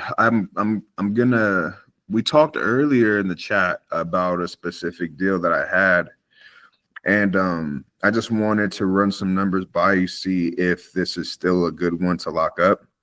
All right. What kind of deal is it? So this is this is a 2 deal. Okay. We agreed to 12K payout. So 12,000 down. What's the mortgage balance? The mortgage is, let me pull up the picture really quickly so I can look at it. It's 173,000 and $173,213. All right. And what's the monthly payment? The monthly payment. So as of right now, it's 1,700. Oh, yeah. Right. So the thing is, he got the mortgage at a pretty high interest rate. The interest rate was around like 5.99 or 6% for the most part. Is this the guy that's got like a high insurance payment? Yes. Okay. So he says his insurance, if he took off the insurance, he'd be paying closer to 1,500. So then if someone got insurance on it, then actually it would still be closer to 1,625 if they got their own insurance. What's the rent? Rent, it says out there that it'll rent for 15. 1505 is what it looks like from Deal Sniper. Okay. And yeah, so that's where we're at right now. So, but I looked at some of the short-term rental numbers, and they're not bad. Let me pull up what I got from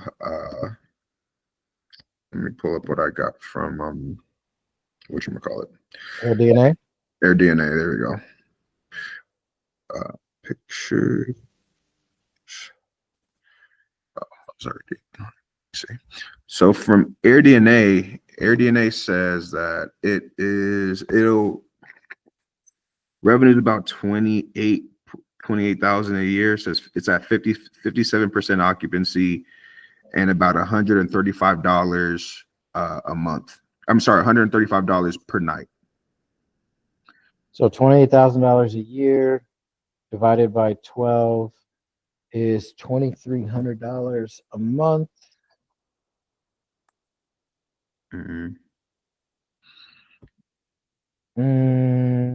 Yeah, the deal still doesn't work.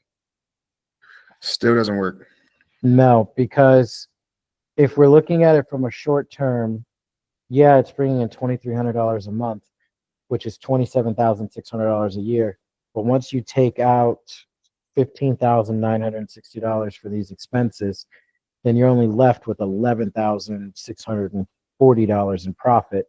And then from that, you have to pay this mortgage payment, which 1625 over a year is 19,500. So it's only going to be bringing in 11,600, but just in mortgage payments, we're paying out 19,500. So it doesn't work. Man, all right. So then I should probably just drop this deal then. I would, yeah, because even as what kind of condition is it in? It's in great condition. Yeah, it's in great condition for the Would you most. say flipped or dated? It was renovated 2 years. He bought it 2 years ago. It was renovated 2 years ago. What city? This is in Moore, Oklahoma. It's about a 9-minute drive from Oklahoma City. You should, if you're going to lock it up, try and get it moved as a homestead deal.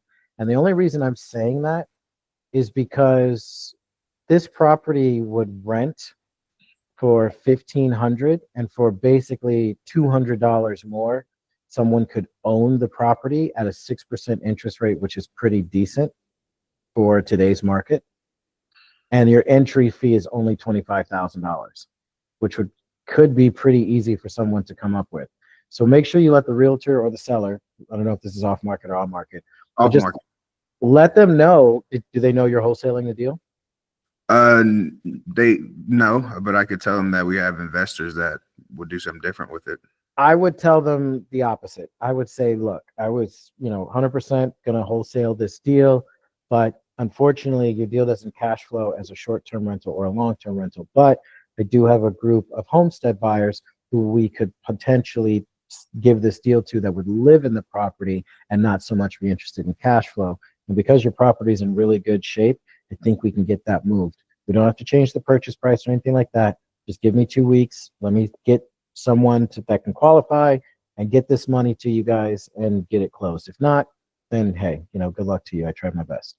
Okay. So explain to me exactly what a homestead buyer is. A homestead buyer is the opposite of an investor. An investor is going to purchase a property so they can put a tenant in there so they can cash flow. A homestead buyer is going to live in that property. That's their home now. Okay. So they don't care about cash flow. They're not renting it out. They're living in it. So essentially what we're asking is for someone to pay $200 more to own the same property that they would rent. Okay. And all the homestead buyer would have to do in order to buy a property. And usually homestead buyers are people who can't go to a bank. They can't qualify either their credit, or they don't have a social security number. They've got money, but they don't have whatever else the bank is asking. Well, now you can go to these people and you can say, hey, look, you can buy this house, you can own it. It's got an interest rate, it's got a mortgage. You just need $25,460. And this is your home now. And then you make the mortgage payment every single month. You don't make the mortgage payment, deed in lieu kicks in, you lose the house. Just like a foreclosure. Got it. Okay. So then how do I find homestead buyers? I think Facebook's going to be your best spot. Yeah. And then you can also kind of do some reverse searching with real estate agents. So what you would do is you would call real estate agents in the same zip code that have recently sold properties in the same zip code as your property. Call them up, have a conversation with them, say, hey, look, I'm a local wholesaler. I have this deal under contract. It doesn't really cash flow. It's not going to work for an investor. But do you happen to know of anybody who was looking to buy a property that couldn't qualify? They may be able to get this one. Are you okay if I give you the information for the property and you can see if they're interested? If need be, I can pay you 1% on the deal for a realtor commission. That's what I would do. Okay. Because then you can make that same phone call to 10 different realtors who all know different people. So now you've got your deal being pushed by 10 different realtors to all their contacts of people who may be looking to buy a house who couldn't go to a bank and afford one. Okay, that makes sense. Okay, so then the homestead. So as far as if this was a homestead deal, then you said the total entry fee is $25K. $25,460. Yes, sir. Okay, so how did you come up with that? Let me see. It was the entry fee was 22, 265. Can you see my screen? Yeah, I'm looking at it right now. So then what would our payout be if the entry fee is 25? That's got a built-in $10,000 assignment in it. Okay, got it. Got it. Okay. Okay. So then, as far as the contract, should I go with the standard purchase and sale agreement, or like what's the contract do I use for that? No, go to the Discord, and there's a subject to contract in there. Okay. No. Oh, so this is the same. It's the same contract for Yeah, services. it's the same. You're not changing the deal. You're going to be changing who we're selling it to. So instead of selling it to an investor, you're selling the same type of deal. You're just selling it to a different type of person. Okay, so then I could use the same subject to paperwork for this, but just use it. Okay, got it. That's perfect. I appreciate that. No worries. All right, let's see. I'm gonna butcher your name, bro. How do I pronounce that? Aswala. Yeah, no, just do solar. Sola. What's up, dude? Oh yeah, what's up, dude? I recognize you from Discord. What's going on, man? How are you? Yeah, I know we've been Wait, talking. yeah, but how do you actually pronounce that? Just the way it is, literally. Awusola. Awusala. Okay. Yeah, what's up, dude? Just the way, just literally. How can I help you? Yeah. Okay. So I started a couple of deals, Mm-hmm. and I got a couple of responses from an agent. Okay. So he wrote back and says, "What is your interest rate? Write this up on a track contract using the seller finance addendum, and send it back in order for the seller to consider." And it makes some suggestion that I said I would suggest a realistic rate above 8.5%. I know that's no go. A balloon payment of 3, 5, or 7 years. And then it said, if I had to reverse the math, I'll say you are at 3 or less. I don't know what to remember that. Seller would decline if you are. What does that mean to you?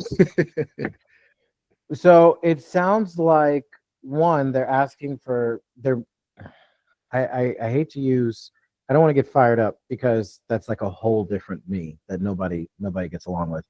But it sounds like they're being a little condescending about your offer.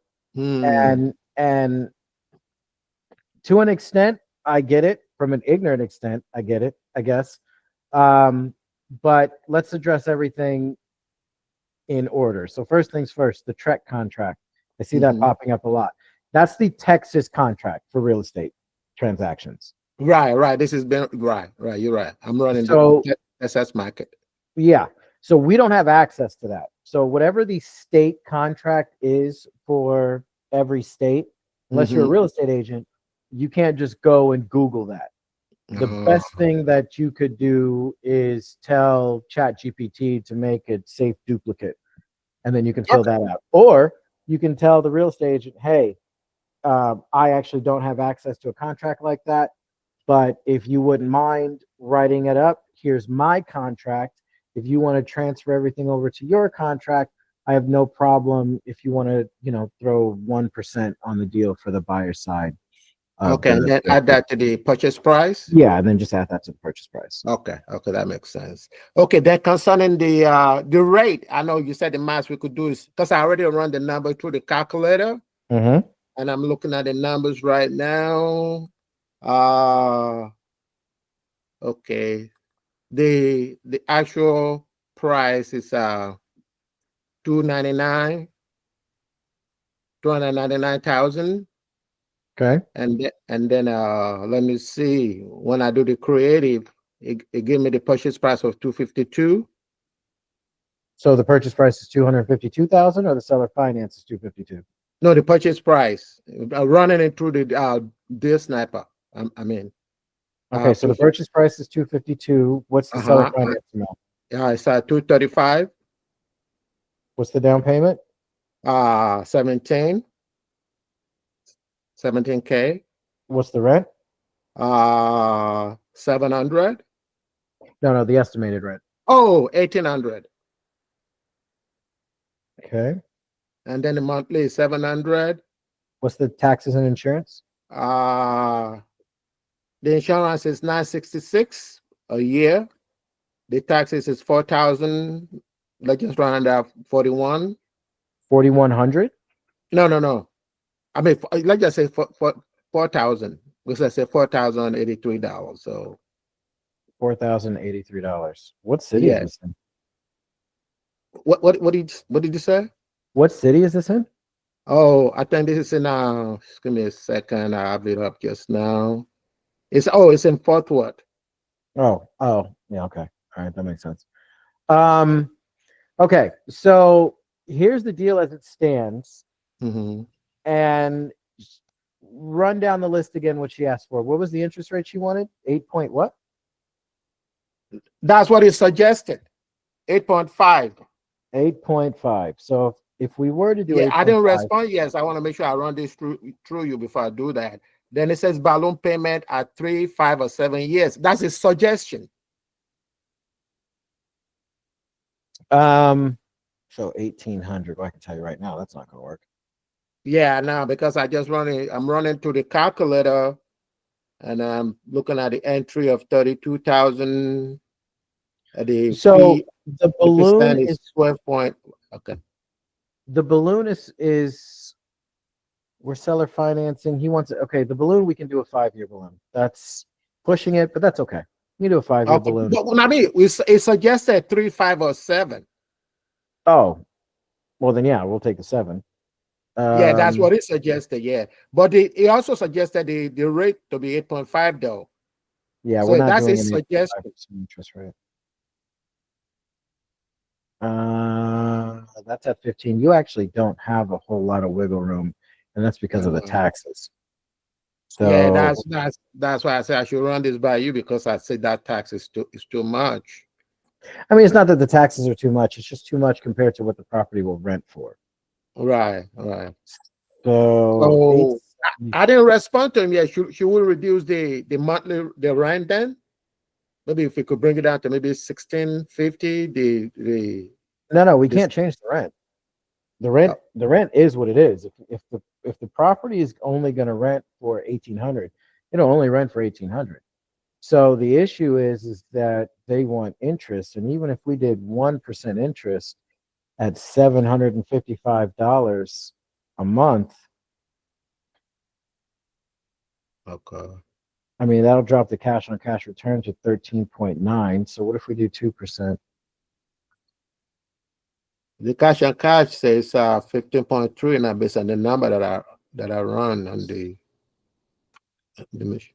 And the ROI is 41.28. Yeah, even 2% doesn't work on this deal. Okay. The most we can give them is about $750 a month. So here's what I would do. I would go to the first of all, I would talk to $750 a month? the most you can do is about $750. No, I'm saying the monthly is 700. I know. The most you could do is 750. Okay. Yeah, the most we could do is 750, which is about 1% interest. So what I would suggest doing is go to the Discord, go to the cheat sheet, and it is 1, 2, 3, 4 posts up. It says why 0% interest. You need to read that to where you understand it, and then say it in your own words to the real estate agent, and just basically explain to them, look, I work with investors who want a cash flow at 8.5%. This thing does not cash flow at all because the taxes are so high. So in order for me to get this deal moved for you, the highest I can do is $750 a month. If you want to take that, I think we can move the deal. If not, have a nice day. Okay, $750 a month. Okay. Yeah, for this deal. And then you can literally show them. I mean, you Right. can literally put 8.5 in here. That makes the payment $1,806.95. Okay. So I'm going to put 1806, and for an example, I'll do the whole thing. And then I would show them that page right there and say, look, here's the terms you asked for. I represent buyers that are looking to cash flow. If one of my buyers buys this deal under your terms, they're going to be negative $8,000 a year. How am I supposed to sell that? Right. So I can't give you that. Okay. So what the most I can give you is $750. Okay, $750 a month, and then you said to do 7-year balloon. 7-year balloon. You can even do a 5. You can trade with them. Okay. Say, look, we can do you can do $750 a month. I can do a 5-year balloon. Okay. And then the tax, you said the tax. What if we do like, what if I could get him to bring it down to like maybe 7 or 6? Would that, Bring because what right down? now what I'm running on the machine is 0%. That's why I'm getting this number. I'm getting 12% entry fee, and then the cash flow is 4,000 on my end, and the cash return is 15.23, and the ROI is 41.28. That's with 0% interest. Right. I didn't plug in any interest at all. I'm using 0 right now. Yeah, that's fine. Okay. So at 750 max is Uh-huh. again, that's just, you gotta let her know that's the highest we can do. Okay. Okay. And then 5-year balloon, and then 5-year balloon's fine. okay. Yeah, that's fine. 750 monthly. And then so but what if I convince him to bring down the rate from the 8.5 that is suggested? What Well, should I settle for? that's what I'm saying. This can't support any rate because if I put in 1% interest, Uh-huh. the payment turns to $755. Oh, okay. Okay. Because I was wondering, you keep saying 750, and I'm trying to figure out. Yeah, that's why I'm getting the 750 for this tax Right. from, Okay. So from a 1% interest rate. okay. So That should be so 755. should I just forget about this one and then look for Well, something? there's no harm in letting them know, Okay. you know, why. Hey, this is why. Like, it even says in the thing that I put in Discord, I'm not trying to short your seller. Right. I'm offering this because, and then it goes into the whole, my buyer needs to cash flow. Yeah, I already went through the cheat sheet, and I said that you said 4 to 6, 7 max. You know, so okay. I got it. I'll relate exactly what you suggested. Cool. All right. Thank you very much. You're welcome. Willis, what's up? What's up, bro? I have a deal here, and I just want to see if it makes sense. Okay. Now, hold on a second. Did you run it through the calculator? I did, but there's a lot of mortgages, and it's a lot of mortgage and taxes and stuff. I just don't know what type of deal I should do, and if I can still do seller finance with it. All right, hold on one second. I got people asking me questions. They don't know I'm still in here. Oops.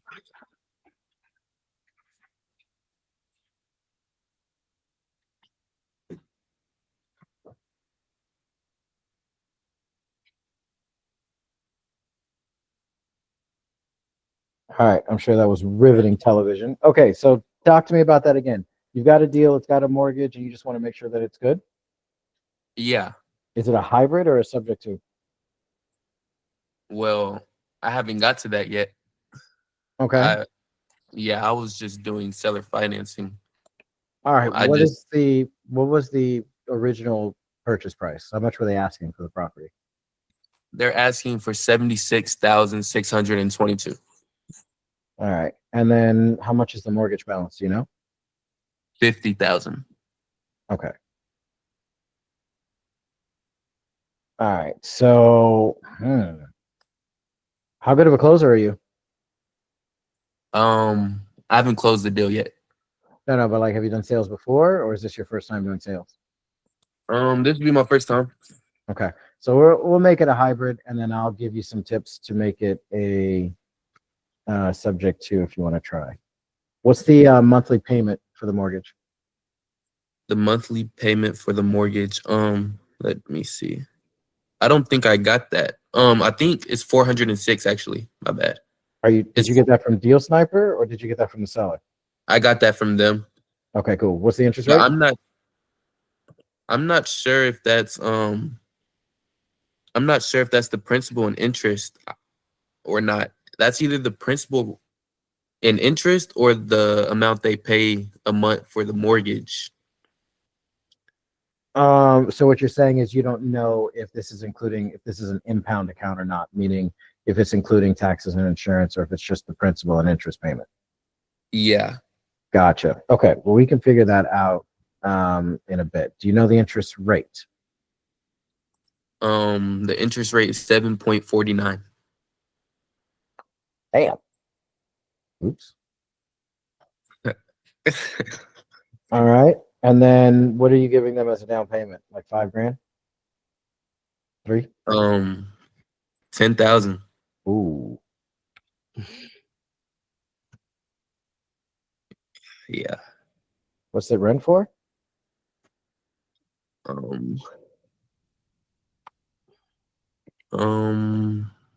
Does Deal Sniper tell you? Yeah. It'll say estimated rent or EST rent. Here, let me go into Deal Sniper real quick.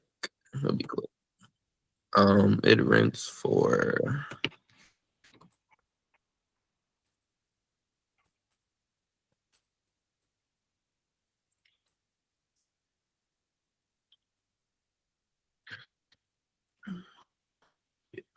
estimated rent 900,000.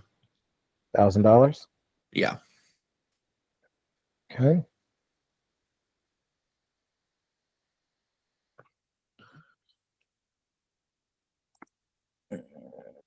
Did I put this shit in the wrong one? Oh, sorry. Okay, so they're selling it for 77. The mortgage is 50. That's 17. So they're financing $7,000.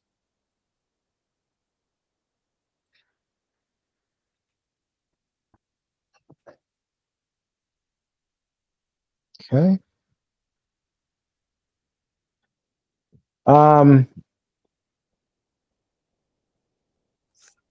406.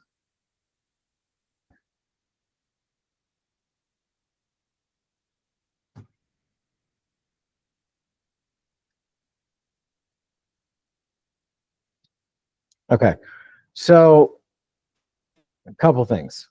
Yeah. Well, actually, we can probably drop this down to 150 just because of the amount. All right, so a couple things. One, your entry fee percentage is way too high. And the reason why the entry fee percentage is so high is because you're giving them a $10,000 down payment when it should be a max of 7 and ideally 5. And then because you're less than $100,000 on your purchase price, you're probably going to have to come down off this too. I'm going to put it at 5 just for the sake of reworking this deal to where it can work, and then I'll push it to see what your maxes are. Okay. Yeah. All right. So your cash on cash return is fantastic. So we can actually give them a little more money to make it enticing, but your entry fee percentage still blows. So let's do. What if I did 200? That would work. That would work. So if they are dead, oh, hold on a second. No. I have to raise that. So I took $5,000 off. I gotta put $5,000 on. Now, before I knew about the mortgage, I sent Mhm. them the terms and the realtor said that sounded good. They agreed on the terms. But that Right. was before I knew about the mortgage. I'm just now figuring about the mortgage and the PITI, and I'm not sure how to tell What is them that I the need to.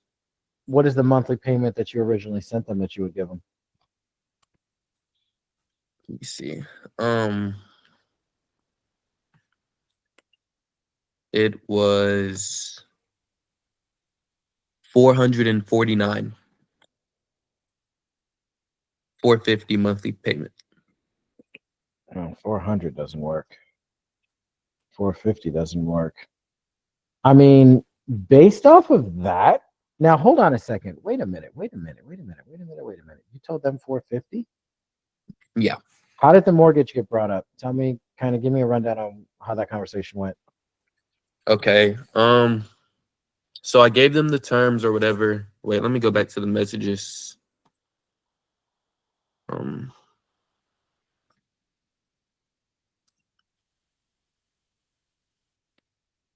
So I texted her. I said, I'm guessing there's no mortgage on the property. She said, there is a mortgage. That's why they use a specific attorney here who is able to do the closing properly, and you are welcome to call that attorney and speak with him. So I called the attorney. He said there was a $50,000 mortgage on it. Mm-hmm. Now, hold on a second, though. But you sent them a seller financing offer, right? I did. And Yeah. they didn't mention anything about a subject to.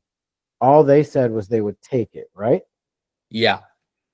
So then I wonder if they're even planning on you paying them on this, or the investor paying the mortgage payment. Because here's why. If their PITI is $406 and you told them that you give them $450 a month, then they're only getting to keep about $50. You see what I'm saying? Yeah. See, Wait. they didn't tell you to subject to the deal. Now I'm assuming, I'm making a lot of assumptions, so please correct me if I'm wrong. But they said that they would take the deal before you found out about the mortgage or after.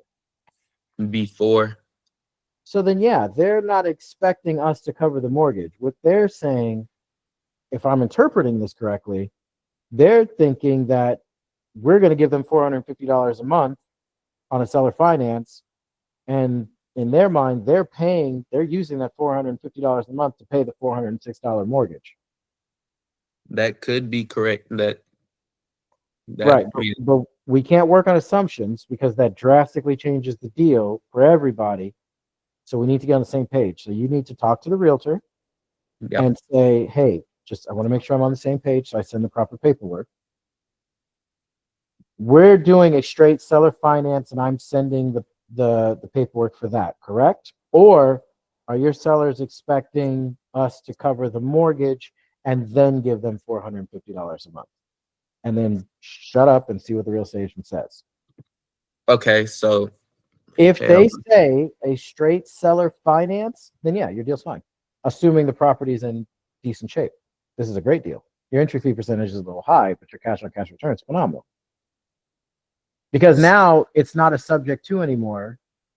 It's like it's closer to a wrap. Yeah.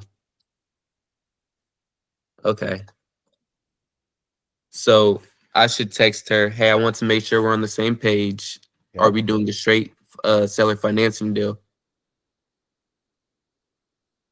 Or are the sellers expecting me to cover the mortgage plus give them the $450 a month?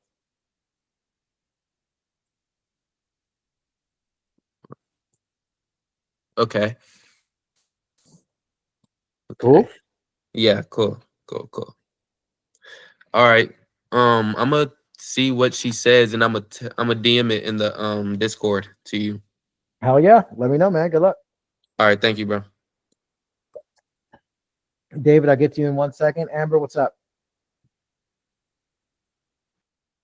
Hey, I'm wondering, and I feel like you've done this before, so apologies ahead of time. For a FSBO, if let's say we come across a case like that, how would we run that through? Would we just treat it like an off-market property, or? No, you still treat it like an on-market property because technically it is. Just because it's a FSBO, all the local investors probably will see it. And if they haven't already seen it, because a lot of times realtors won't check FSBOs as eligible for carts to go out. But if they haven't already seen it, they will see it when they do their due diligence on your property. So I would say whatever how much is it listed for? This current one is for $399. We'll run it off at $320 purchase price. Actually, do a $320,000 purchase price, $20,000 down, and $500 a month. And you can do that on a 7-year balloon. I don't know where those numbers came from. That's just my go-to example. That's a great example. Okay, 320. I'm sorry, say that one more time. They have it listed for 300. $399. Oh, I don't know why that in my head that went to $299 to $300. Maybe you heard me say $299. I don't know. Okay, no. You can still do $420. Okay. Yeah, same principle applies. Yeah, same numbers apply. And what you'll do is you'll say, look, I know you're listing your property for $400,000, but if you're willing to consider doing a creative option, I'll give you a $420,000 purchase price. That extra $20,000, I'll give you cash in your pocket at closing. We'll give you X amount of dollars in positive cash flow every single month. My investors will take care of the taxes, the insurance, the maintenance, the tenant, everything with the property. You just get your money. And then we can get you paid off in like 10 years. In year balloon. Okay. Okay, Yeah. perfect. Thank you. No worries. David, what's up, man?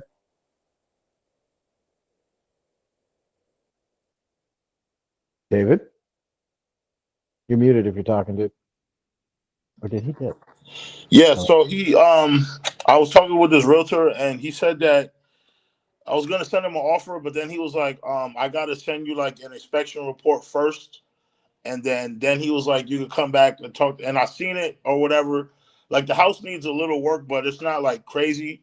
But yeah, so I just want to be able to send like the best like offer. But so I was seeing if we could like go through the deal real fast that I could send to him. Okay. I have to send you the Well, address. wait, no, I don't need the address. I just need the numbers. Oh, all right. Well, oh yeah. It's 270. Is it a seller finance or a hybrid? Nah, seller finance. All right. So $270,000 purchase price. What is the seller finance amount? 251. Okay. Down payment? 19,000. Okay. Will it rent for? 2,000. Okay. What are we giving them monthly? 600. And the taxes and the insurance? The taxes is 3,033. And the insurance is 1,050. Yeah, this deal looks awesome. So, like I said, like in the pic, so it looks like they still have to like whoever would buy this though, they would have to put like maybe like 15 to 20 grand into the house though to fix it though. Fix what? Is it broken or is it dated? It's like dated. It's not broken. Oh, okay. So, I mean, that probably. I think that's why. I translates think that's why he sent me that, like that stuff, because I guess maybe so people, they're probably using the inspection period and saying it's not me in it or whatever. Because it was like a regular inspection report. Just going through it, me reading it, it was like, it just looks like old or. But there's nothing broken. No. I mean, I'm putting in an extra $10,000 for rehab. That gives me a total entry fee of 15.4%. Your cash on cash return is still 20.35. And it's making close to about $9,000 a year. And that's just the first year. After that, then the $10,000 rehab won't be an issue. So if it's really jacked up and it needs 20 grand worth of work, you're a little upside down over here. A little upside down. I don't like that. I don't like it. I still say go for it. Yeah. Also, too, you see when we go when we do the calculator, right? So how do I send the terms because I know we use the template, but I'm like, if I wanted to just send him what we just did right there, like would I just input the same numbers into the template? Like I will copy the template but use those numbers instead that we just did? Well, who are you trying to send numbers to? The realtor. But didn't you send them this from? No. I'm supposed to send it to him now. That's what I'm saying. Like I didn't send it to him. Oh, so how did you get in contact with the realtor?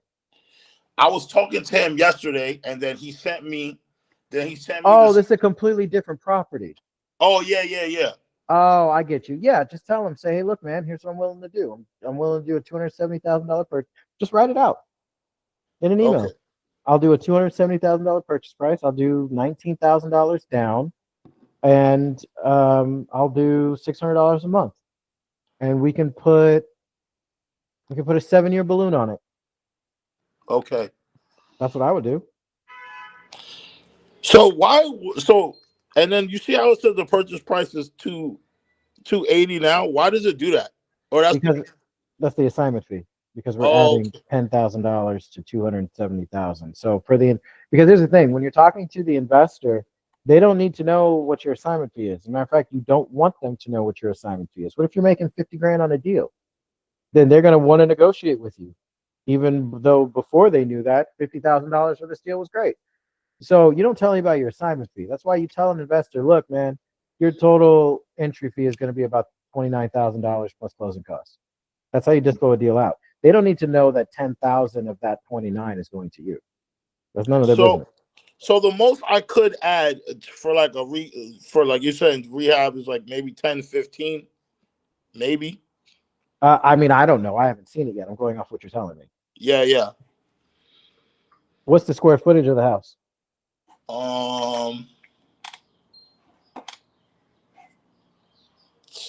How do I see that? What is it? It just says lot size. I don't know if that's. Oh, let me go to Zillow real fast. It's 1560. If this were a cash deal, and it was off market, I would say the rehab is going to be about $54,600. But that's for a flip. See, an investor who's going to flip a property is not going to put the same amount of money into a property as someone who's going to just do a buy and hold. Because someone who's doing a buy and hold, they know that even if they have the best tenants in there, once those tenants move out, new carpet, new paint, maybe new fixtures, new sink, whatever. So they're going to put nice stuff in there, but it's not going to be top of the line because they're not trying to sell it. They're just trying to make it nice so they can get good rent. So their numbers for running a rehab is going to be different than someone who's going to do a fix and flip. So based off you telling me that it's dated, not broken, then and the estimated $20,000 repair, I'm saying that it's probably going to be about half that. Okay. For someone who's going to do a buy and hold. Okay. Maybe 15 grand, maybe. But you would put that into you just put that into the entry fee too, or no? The only reason I put it into the entry fee is because I know that it's ultimately going to be another beginning expense for the investor, no different than the down payment. So I just added it to the down payment. Just for easy numbers. Because think about it, what is the investor going to do if it needs $15,000 worth of work? They're not going to buy it and then rent it out and then wait until it's like way more broken and then put $15,000 into it. They're going to buy it and then they're going to put $15,000 into it. So as far as I'm concerned, that's going to be added to the total entry fee, because once they buy it, they're immediately going to have to spend that money to rehab it. Same thing. Just so I can get an idea of what it looks like for the buyer.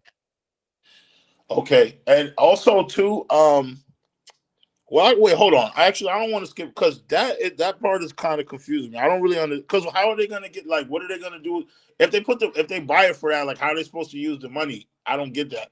Which part? If who buys what? Like you said, if you put the rehab cost into the buy, how do they use the money then? I don't understand. Oh, no. I'm just doing that for the sake of getting an idea of how much money it's going to cost the buyer to get into the deal. It's not added to this at all. Oh, okay. This is just that was just me being curious.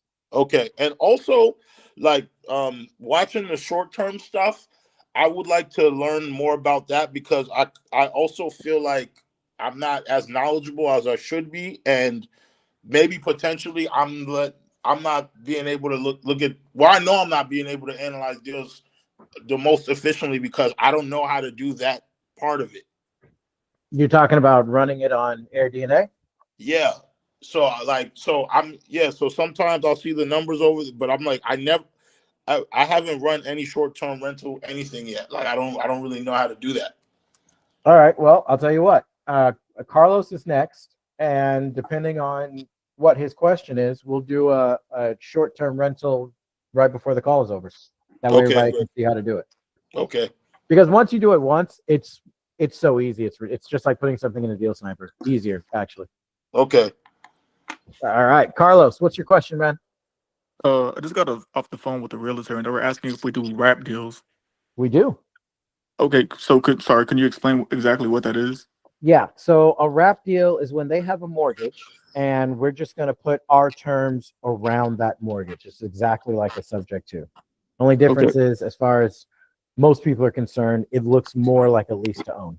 That's all. Okay, yeah, because the way it's been explained to me by a few other realtors in the past is that wrap deals were illegal. So that's why I was wondering why this realtor was asking me that specific question. So a lot of real estate agents who don't know any better, or who weren't taught, or who were taught wrong, just think that anything other than a cash deal is illegal. There's just, a little misinformed. That's all. But no, wrap Oh, deals are not illegal by any means. got you, understood. But so is anything like a sub two or no? It's just like a sub two. Understood. I appreciate it. Thank you, son. No worries.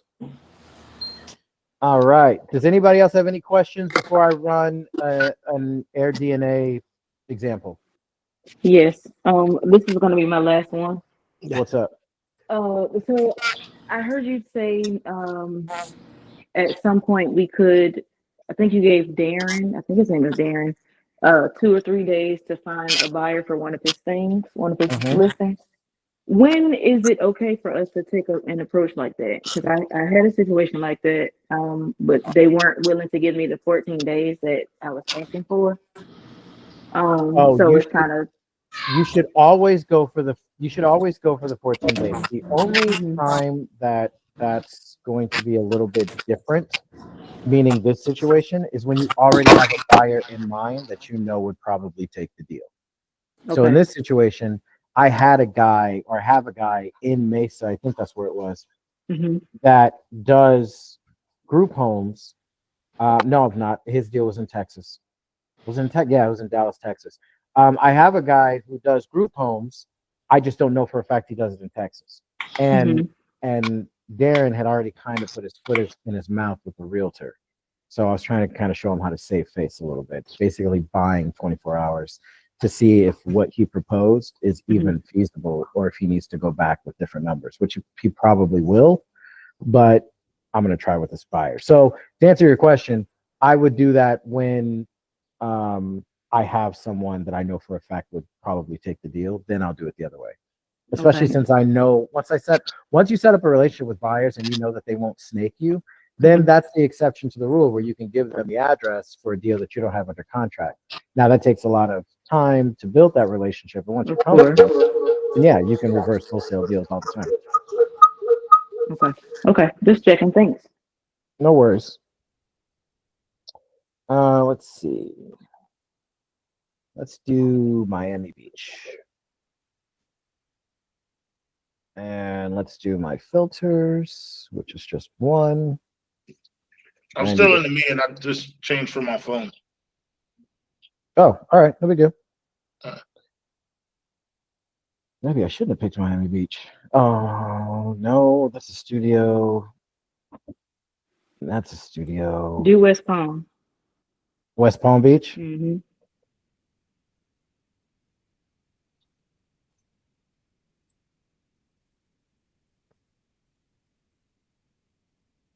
Ah, better. Okay. So let's take a look at this one. Yep, that's decent. All right. And how close are we to the water? It's not as close as I wanted, but I'll take it. It'll still probably work as a short term. All right. So place is in decent shape. Been on market for 90 days. Here's what you do if you want to run the short term numbers. Copy the address, just like Deal Sniper. You go to AirDNA, sign in to your account. It's free. You have a free account. Doesn't cost you anything. And you're going to paste the address. For some reason, AirDNA doesn't like left clicking, so just hit Control V and it'll paste it. And then you want to put in the bedrooms and bathrooms. 2 bedroom, 2 bath. Good. And then accommodates whatever the bedrooms are, double it, because you can sleep 2 to a room. And then calculate earning potential. Wait, can you say that again? You said calculate how? Do that one more time, please. Do which part one more time? The one where you just added up the numbers for the accommodations or whatever. So when it comes to choosing how many people it accommodates, you Yeah. just take how many bedrooms and you multiply it by 2 because you can Okay. sleep 2 people to a bedroom. All right. So in this situation, 2 bedroom, 2 bath can accommodate 4 people. All you're looking for is this number right here. This is all you need. And you take that number, $40,000, and you divide it by 12 because that's the yearly number. So if I Yeah. take $40,000 divided by 12, that's $3,333 a month. So that $3,333 is what I would put for my short-term rental numbers. I mean, obviously I would clean it up because I'm crazy, but and there's my short-term numbers. And then once your short-term rent potential is in, then you go to the tab and you want to fill in these numbers. Okay, well, Sean, where are these numbers? They're right here. And they're right next to where you fill them in. So me personally, you can either go in the middle. So Can between you zoom 100 in a and little, 200 and please? 150. You want me to zoom in? Is Yeah. Thanks. that better? Yeah. So you can either pick the middle, 100 to 200, 150, you can put that here. 400 to 500, 450, or you can max it out. I always just max it out because I want to see what it is worst case scenario. And in this situation, if this deal were real, then this deal is phenomenal, but this deal isn't real. So that's how you run AirDNA numbers. You just copy the address, paste it, put in the bedrooms, bathrooms, and the accommodation, take this number and divide it by 12. That'll give you your monthly, and then whatever number that gives you, that's what you put on the inputs page for short-term potential rent. And you should always do that when you underwriting, just in case, right? So that way, Yeah. I figured that's what I'm saying. I figured as much because I just felt like I'm like, damn, like I'm only doing Here's that. when I wouldn't do it. I wouldn't do it if you're doing a property that's super rough. If the property's kind of rough, a little dangerous, maybe not the best, or doesn't have any special attractions near it, like stadiums, amusement parks, concert halls, just or anything like that, then you probably don't have to run short-term numbers. But if it's somewhere like a big city, big tourist place, that's why I picked Florida. That's a real big Airbnb market, Disneyland, Disney World, that kind of stuff. Then yeah, absolutely run short-term numbers. Okay. Because you'd be surprised. All right, thanks. No problem. All right. Does anybody else have any questions? Yeah, I have one. What's up? So I'm filling out the subject to contract right now, and I don't see like where is the information as far as how long the inspection period is. You have to put that in. That should be in, like in the notes. No. It's going to be. Hold on. Let me pull up. Which one did you just open up? The subject to? Yeah. All right. Give me 1 second here. Sub 2. There it is.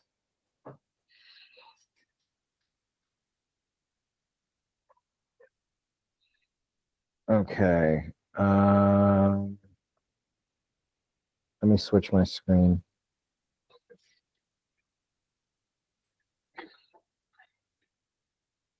How do you switch your screen? Oh, there it is.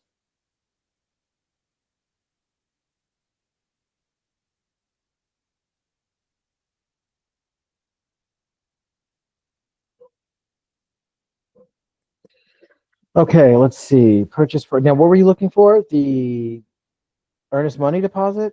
It's right here. So no, it's not the earnest money deposit. It's the inspection period. Like how long is the inspection period, or should it? Oh yeah, you put that in the additional terms. Okay. So inspection period, due diligence period, whatever terminology you want to use, it's all the same. Okay. So yeah, you would just put that on the bottom line here, and then at the very bottom of whatever all your terms are, always put the balloon if there is one. Okay. So as of right now, there isn't a balloon. Should I add one to this? No, if nobody wants a balloon, leave it alone. Make sure you do more attractive. Okay. But yeah, you would put subject to. So you would put the mortgage information here. So you would put approximate mortgage balance, approximate mortgage monthly payment, approximate mortgage interest rate, your down payment, and then your inspection. Okay. And then your balloon would be here. And then if it were a hybrid, then your seller finance information would be here. Okay. That makes sense. Cool. Perfect. All right. Thank you. No worries. Smitty, what's up? This is a good question from a realtor.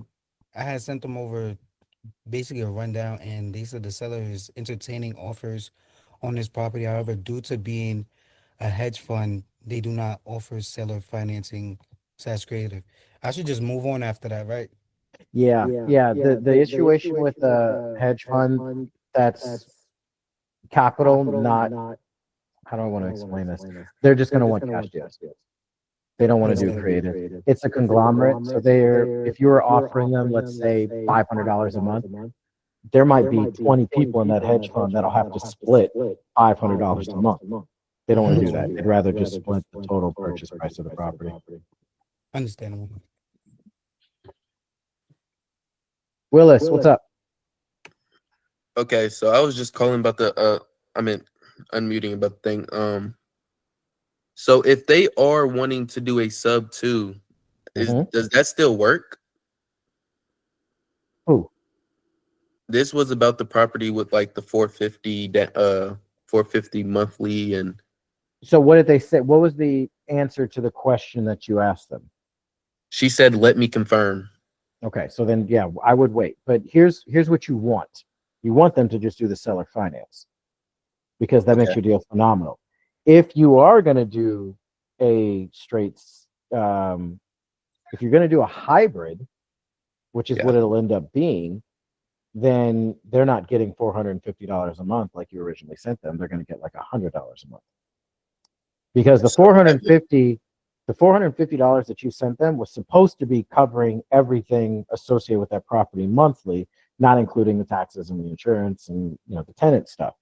But now we can't give them their mortgage payment plus $450. The deal doesn't work.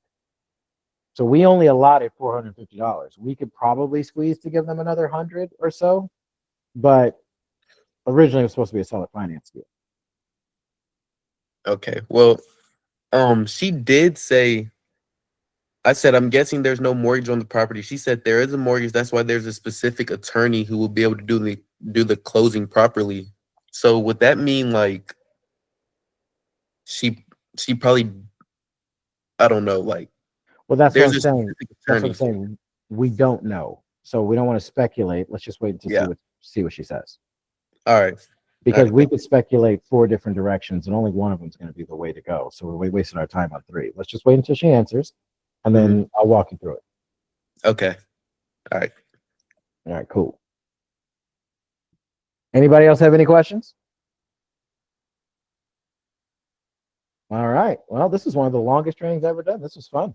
You guys, I will be active in the Discord for probably another hour or so, but I do have to meet with my team first. So if you have any questions, probably going to wait about an hour before I can get to you. A recording of this will be posted tomorrow morning. Other than that, you guys have a great night. I'll talk to you later. See ya. See you.